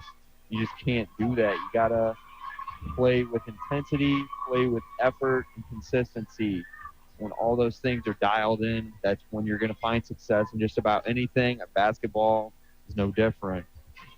Yeah, like what I saw is we kind of let up a little bit. We were up by a decent lead. We kind of let up, kind of playing sloppy with our passes, our shot selection, all that stuff. So we cannot let up at all, like we've been saying. You got to play consistent, evenly through the whole game. And that's what kind of got this Barons team. They started getting on a roll after we started, laying down on the pedal a little bit. And they started making their threes, and we're like, oh, shoot. We got to start getting back in that rhythm. Yeah, I just think, better court vision, ball awareness, some of those passes just very lackadaisical, not really paying a ton of attention there by the Lady Vikes. DeKalb gets the and one layup. Not a great start to the quarter for Huntington North. They're going to get the layup there, so the 2 points, and then we'll send Sonnenberg to the line to shoot a free throw. Foul by Ruby Grog there. Her 2nd of the evening. Now Richardson taking it out of bounds, going to get it into Wilson for Huntington North. Wilson over to Reich.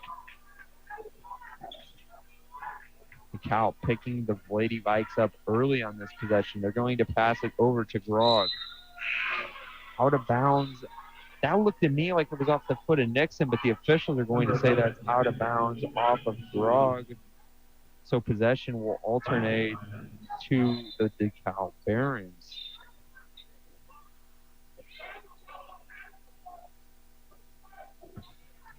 And taking it out of bounds for them is Sonnenberg. Coach Andrews, speaking to the team again, just trying to keep in tune with them on the court, making sure everything's dialed in to the maximum potential. Dribbling is Nixon. They're just passing it around. The Barons are, that is. Dribbling, and the shot is up and good by Kindlen, number 20. Foul called here. First one of the quarter for DeKalb. That is on number 22, Abby Harris. DeKalb with a 12-point lead now, leading 45-33 over the Lady Vikes. Now Wilson with it for Huntington North. Wilson passing it over to Reich, over to Richardson.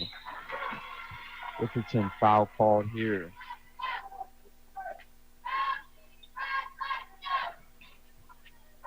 And it's going to be the second foul of the quarter for DeKalb. Just summarize about a minute into the fourth quarter, DeKalb leading 45-33, a 12-point lead for the Barons. Wilson out of bounds, going to get it into DeHaven.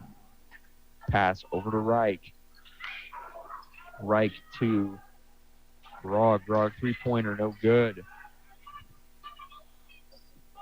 Over to Sparkman for the Barons. Kindlen, there's passing around. They're burning up the clock, holding a 12-point lead. I think they're feeling pretty good about their chances in this one, and they're just trying to milk these possessions, force the Lady Vikes to take their fouls, which they do have 4 fouls to give, but in a game script like this, those fouls will come into great use and it will go away in a hurry. Calb losing possession here. Richardson on the steal, taking it the other way, goes for the layup, coast to coast, no good. Trying to steal the ball again from Sparkman. Can't. Sparkman now heading towards the rim, and this will be out of bounds off of DeHaven, who tried to do her best to kind of use her body as a barrier to Sparkman heading towards the rim, and can't. So now Sparkman taking it out of bounds. She will get it in bounds to Kindlen. And stolen by Richardson now. Richardson trying to use some speed to head the other way to store things for DeKalb. Going to dish it off to Reich. Foul called here. Third foul of the quarter, for the Barons. This one is on number 20, Kyla Kindlen, her fourth of the evening. So it's going to be Lady Vike ball on the baseline. They're going with Wilson. She will get it into Reich. Reich trying to spin evade her defender here. Driving in. Layup, no good. Going to be in and out. And now heading the other way is the Barons. Jackie Ellett heading into the game. Abby Harris and Jackie Ellett heading into the game for their respective teams. Jackie Ellett taking the place of Lucy Reich as she gets a breather for a moment here for Huntington North. Barons will get it in. Stolen by Wilson, who's going to get the layup and the and one. Fourth foul of the quarter for DeKalb. It's not the 10-point game. Barons still leading 45-35. And that is on Molly Sonnenberg, her second foul of the night for DeKalb. Grog now lining up for this free throw. Wilson taking the free throw. Only one, and it will be good. So now it's a 9-point game. DeKalb leading 45-36. Playing some tough defense as Huntington North going to steal the ball from Rice here, and they can't. So a foul will be called on Wilson as she attempts to steal the ball there. DeKalb ball. Going to get it into Kindlen. Kindlen passing it over to Harris. Harris. Timeout called by Mark Pixley, the head coach for the Barons. As, the Lady Vikes were coming down hard and his players trying to steal the ball there. He's going to just save the possession and call the timeout for the Barons. So, going to see what they come out of the timeout with. Huntington North trying to close the gap to the best of their ability, and get themselves a fighting chance in the final minutes of this one. Really get everything going up and just use these final 5.5 minutes to the best of their ability. I just think it's an uphill battle, and the only thing they do have 3 3 fouls in their back pocket. So, in terms of clock stopping abilities, they do have that. I think we need to see more consistency on offense, play with that intensity on defense, play great defense, as Coach always says. You have to do it in a way that, you're not giving up those fouls. I think as this game drags on, those 3 fouls that you have in your back pocket before heading to the bonus are going to become obviously increasingly valuable as we get into more crunch time here as the clock winds down. Sonnenberg going to get it into Harris. Tough defense here by Richardson, but they're going to get the pass off to Rice. And Harris now over to Kindlen. Nixon now passing it back over, and DeKalb just continuing to pass the ball around. Shot up and no good by Harris. DeKalb, again, using a lot of time on this possession, and they're going to score. That is Harris with it, scoring some more points to tack onto this great second half for her.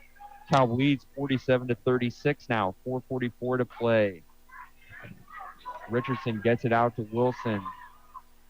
Wilson layup, no good. Just kind of gave up there. I think she was kind of expecting a whistle to be blown, but no whistle was blown and no shot was made. DeKalb now with it.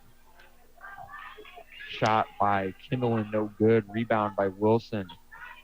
Grog tries to get her own rebound. DeKalb, no whistle blown there. Physical on the play. And then Richardson going to drain the 3. 39-47 now. 47-39, DeKalb leading. 3:58 to play. They're going to get it to Harris. They're looking to respond to that great shot. Lady Vikes trying to build off of that great shot, build up their momentum here.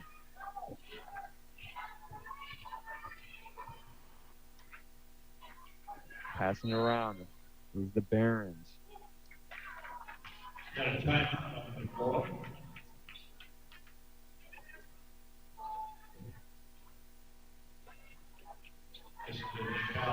DeKalb calling a timeout now. Full timeout by the Barons. Yeah, I think what the Vikings need to do is they can't let up any of their shots, and especially in this late game, and they're down by 8. You got to make your smart shots. You can't let up any shots. You got to make every single one.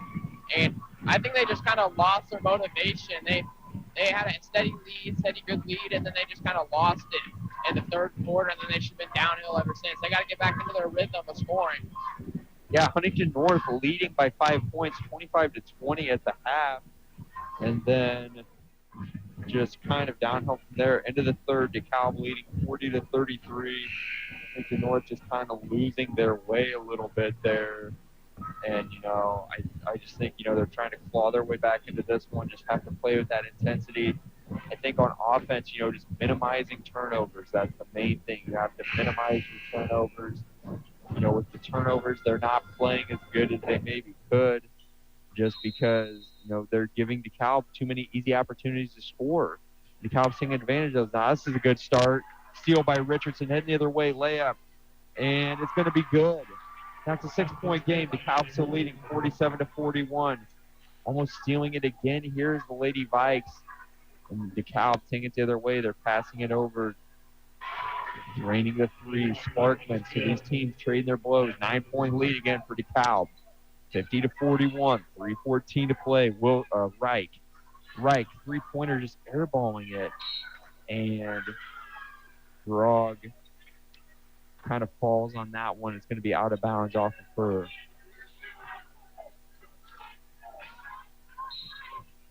They're lining up, trying to play tight defense, not give any gaps to DeKalb here.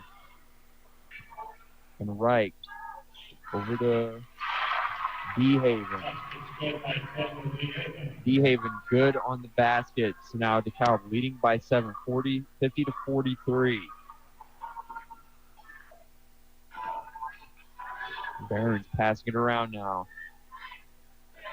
Over to Harris. Guarded by Wilson. Back to Sparkman. Shot is up and good by Sonnenberg. It's now 52-43 lead for the Barons. Clock's ticking, 2.5 to go. Lady Vikes need to get this offensive engine rolling if they want a chance at an overtime here or the win. Now Wilson driving in, layup.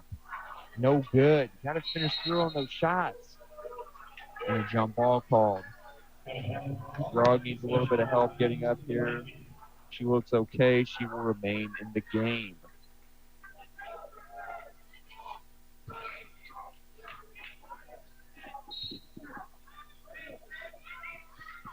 They will get it in to Reich.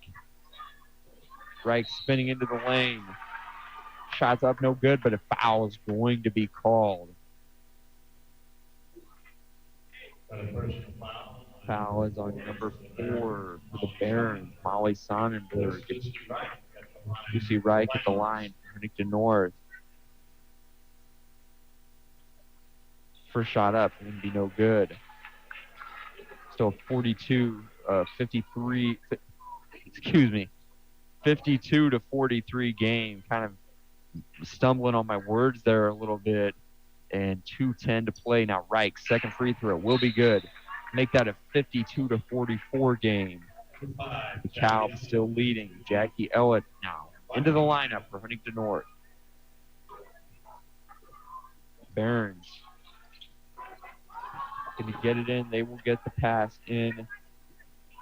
And now on the other end, Kindlin. Shots up and it's good. 10-point lead. Barons lead 54-44. Now Wilson dribbling. Passing it over to DeHaven. Back over to Wilson. And then to Ellett. Pass to Richardson. Richardson gets her own board. And this will be personal foul on number 21, Ellen Nixon for the DeKalb Barons. So 1:41 to play, 10-point lead for DeKalb. Richardson at the line for Huntington North. Dribbling, getting set in her shot. First shot up. It's going to be no good, so it's going to remain a 10-point game. 54-44 for the DeKalb Barons, having a lead in this one. Richardson now, second shot up, and it's going to be good. So now the Barons, bad pass. They're just chucking it in, and no one home on that one. No one even close to that pass. So possession's going to go right back to Huntington North. Ruby Grog returning to the lineup for Huntington North, and they're now down by 9. DeKalb leading 54-45. 1:41 to play in this contest. Wilson going to get it into Reich. Reich passing it over to Grog, and then over to Wilson yet again. Back to DeHaven. Lady Vikes just taking their time in this possession. Doing everything right. Shot is up by Grog. It's going to be no good.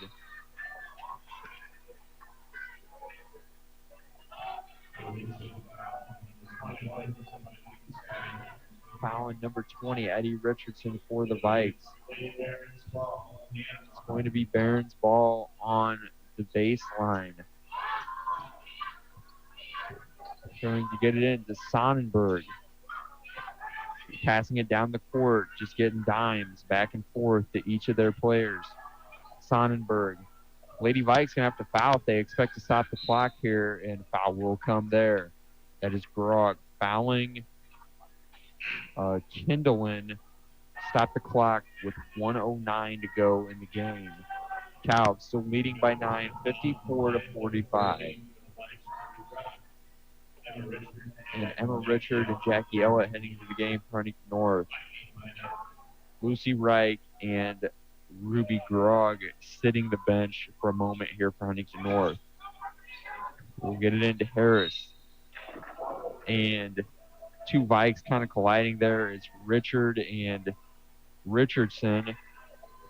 And Richard fouling number 21, Owen Nixon, getting fouled by Richardson there to stop the clock yet again. 1:06 to play in the game. So now this is going to send Abby Harris, number 22, to the line for the Barons to shoot some free throws. They're still leading 54-45, so a 9-point lead for the Barons.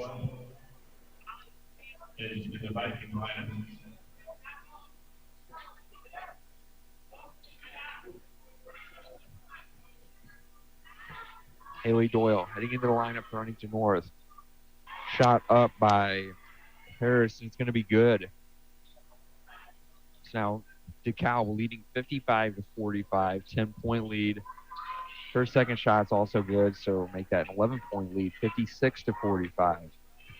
So Wilson trying to answer for Huntington North. Reich spinning, shot, layup's good. Good shot there off her back foot. Showing some of that talent there, a little bit of a glimpse. And a timeout now by Coach Andrews after that shot. Lady Vikes cutting the deficit 2-9. DeKalb still leading 56-47. Each team into the bonus, so any fouls by either team are just going to go straight into free throws. Yeah, the Vikings, they've been kind of missing layups there and there. Now's the time they cannot be missing. You got to be making your shots. Foul if you have to. Try to get the steal off. If you can't, you got to foul. Yeah, you got to foul. I mean, you have to spill that clock if you want a chance, which is unfortunate that they're in the bonus. But, again, if you want a chance, you have to be able to stop that clock. Only have 56 seconds to play. You need 9 points. You just really have to play, very mistake-free, sharp basketball going into this final less than a minute stretch here. You have to finish strong if you want a chance. You just have to go through and just, gut it out. Try to get this one, get back in this one to the best of your ability.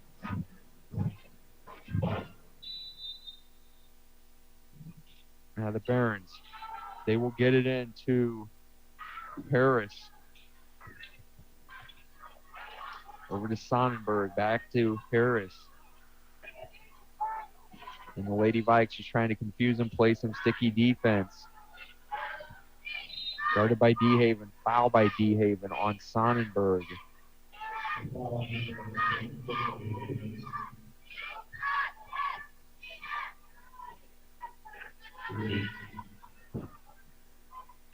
It's going to send Sonnenberg to the line for the Barons.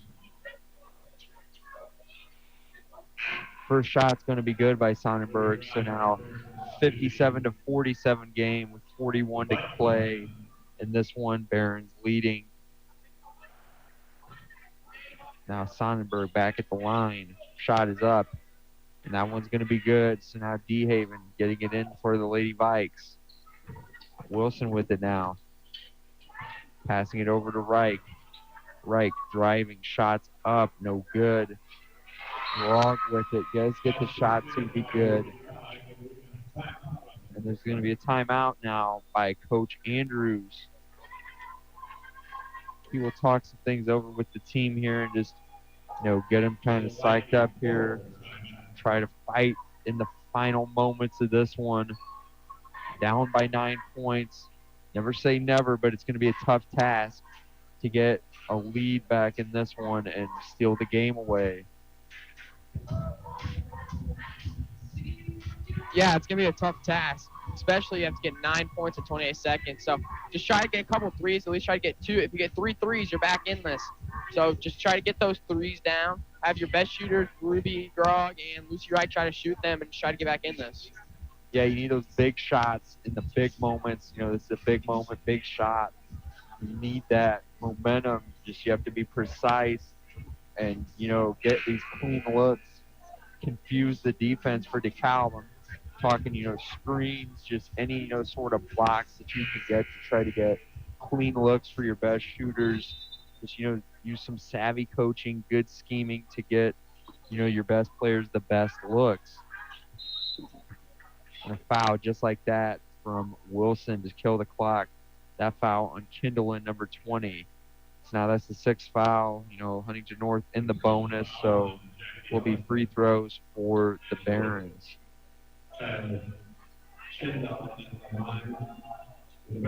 Kindling at the line now for the Barons to shoot some free throws.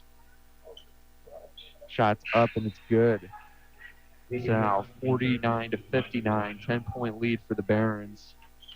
26 seconds to play in the game here. Kindling free throw. And it's going to be no good. So it's a 10-point game, 59-49. Probably put it out of reach realistically for Huntington North, but never say never. Reich passing it over to Grog. Grog kind of broke there on her drive in, and travel will be called. So now taking it out of bounds is the Barons. It's number 4, Sonnenberg, going to get it into number 20, Kindlen, and a foul like that, killing the clock. 14 seconds to play, and Ruby Grog's fouling that one. So her 4th foul of the night. Both teams in the bonus yet again. Kindlen at the line nails that first free throw. Going to make it a 60-49 game. And Kindlen now back at the line for the second free throw. That one's also good. And now Coach Andrews putting mostly all of his subs in here. Jackie Ellett, Addison Winter, Haley Doyle, Ella Doyle, and Claire Schaefer for the final 13 seconds of this one. Doyle dribbling, passing it over to Winter. There's passing it around. Ellett at the top of the key. Drives in, layup's good. And just right before the buzzer gets that one. Nice one for her. And that's going to be the final score. 61-51. Barron's going to walk out of North Arena with a win here tonight. I just think, bottom line is it's another frustrating game for the Lady Vikes. One of the last games before sectional, coming off that kind of impromptu week off. Like I said, you need that, advantage heading into sectionals. You want some of that momentum to come in, and you want, that, like I said, that momentum. You just want to be able to clean things up before, the games of the season that matter the most. And Lady Vikes ultimately fell short of that tonight. It's a sad effort, because you can tell that the team is putting in maximal effort, and it's just, a few of these possessions, a few free throws here and there. Ultimately, the little things determine the outcome of these games in the finale.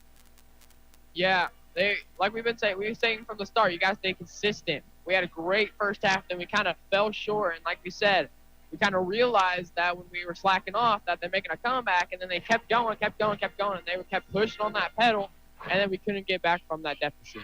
Yeah, they really just took advantage just after halftime, really just continuing to roll and just rattling scores off to a win here tonight. It's just, unfortunate. Like I said, Lady Vikes tomorrow have a long road trip down to Indianapolis Cathedral. Varsity game starting at 3:30. So that's a tough team, tough matchup for them. It's going to be another test heading into sectionals where the Lady Vikes will play presumably Homestead in the first round. So it's going to be, that's a tough test for them. They're going to need all of the practice reps they can get, especially after that week off. They're needing those extra reps to get in and just really, work on some things before we head into the sectional games. Yeah, tough matchup. It's either going to be Homestead or Southside. Homestead are one of the best teams in the state. We're going to have to really prepare for that game. Really solid team. Yeah, Homestead only losing like 3 games all season. I'm going to have to look at the stat paper here just for confirmation. But Homestead, a tough test for any team. Handing a loss to Warsaw, a team with only 2 losses on the season. And, yeah, Homestead 21-2 on the season. And really one of the sort of big dogs in the sectional. Norwell sitting at 19-4. So both of these teams realistically, I think, could win the state definitely advance to the semi-state round, win a regional, as Homestead did last year, and then Norwell winning the state in 3A, and then getting that Success Faster bump to 4A. Just very tough matchup either way for Huntington North. They're going to need all of the, confidence, practice, and just focus they can heading into these tough sectional matchups.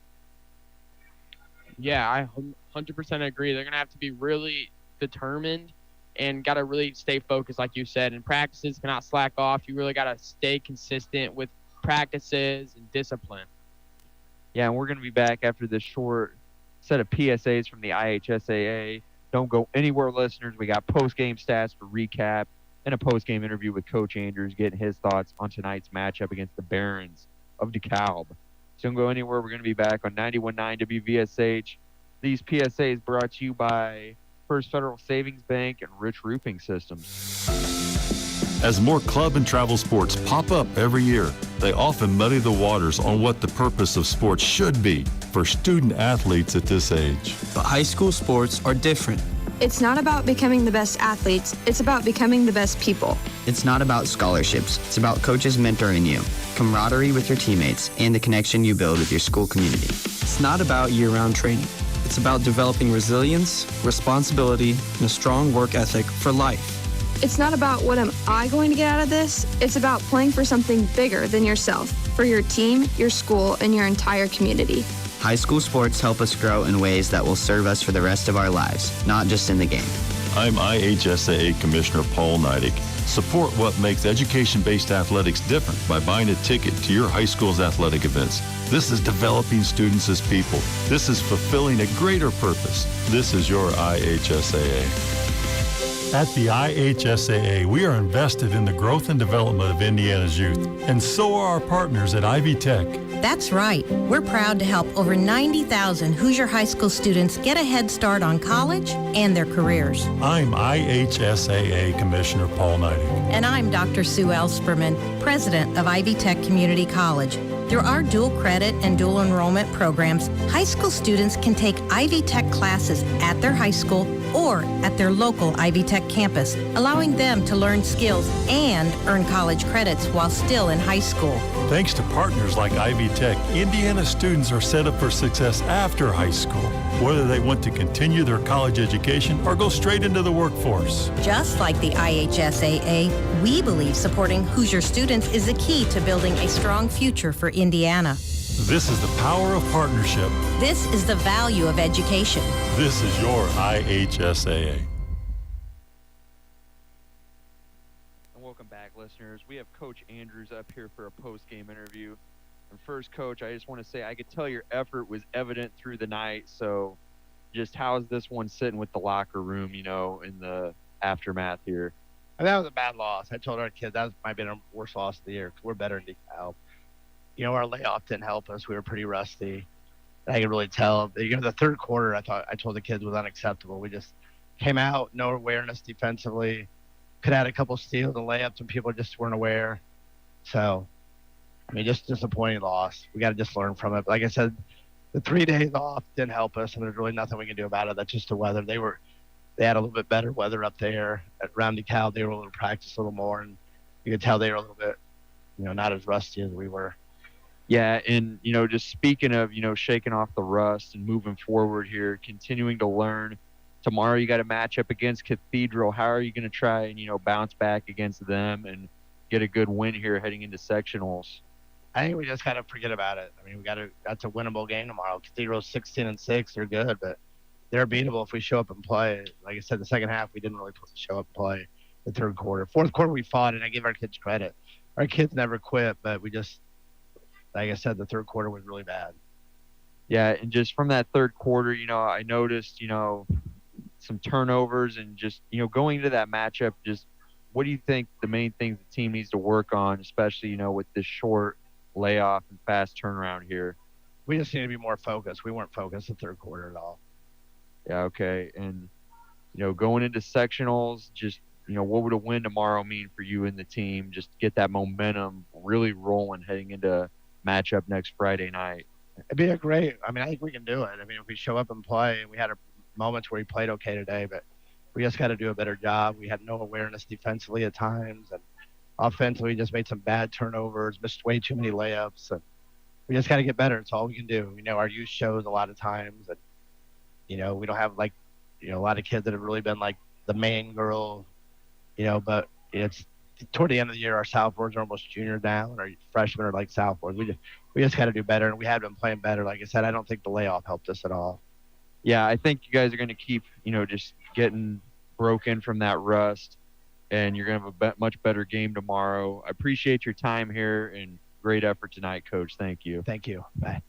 And that's going to do it for our post-game interview, and we have some stats for you now. So Sonnenberg for DeKalb, finishing with 12 points, Kimmelin with 18, Harris with 11, Sparkman with 13, Jordan with 3, and Freed with 4. And then for the Lady Vikes, DeHaven with 5, Grog with 14, Richardson with 10, Reich with 13. So those are your main 3 there, Grog, Richardson, Reich. Wilson with 7 points, and Ellett with 2. That's going to conclude tonight's broadcast of Lady Vikes basketball. Just to recap, Lady Vikes fell to DeKalb at North Arena by a score of 61-51. And for Logan Wigmore, I'm Lucas Harris. That's going to do it for tonight. Have a great rest of your weekend. Tune in tomorrow night when the boys are going to take on DeKalb at DeKalb. So be looking forward to that matchup, listeners. Until then, so long. Have a great rest of your evening.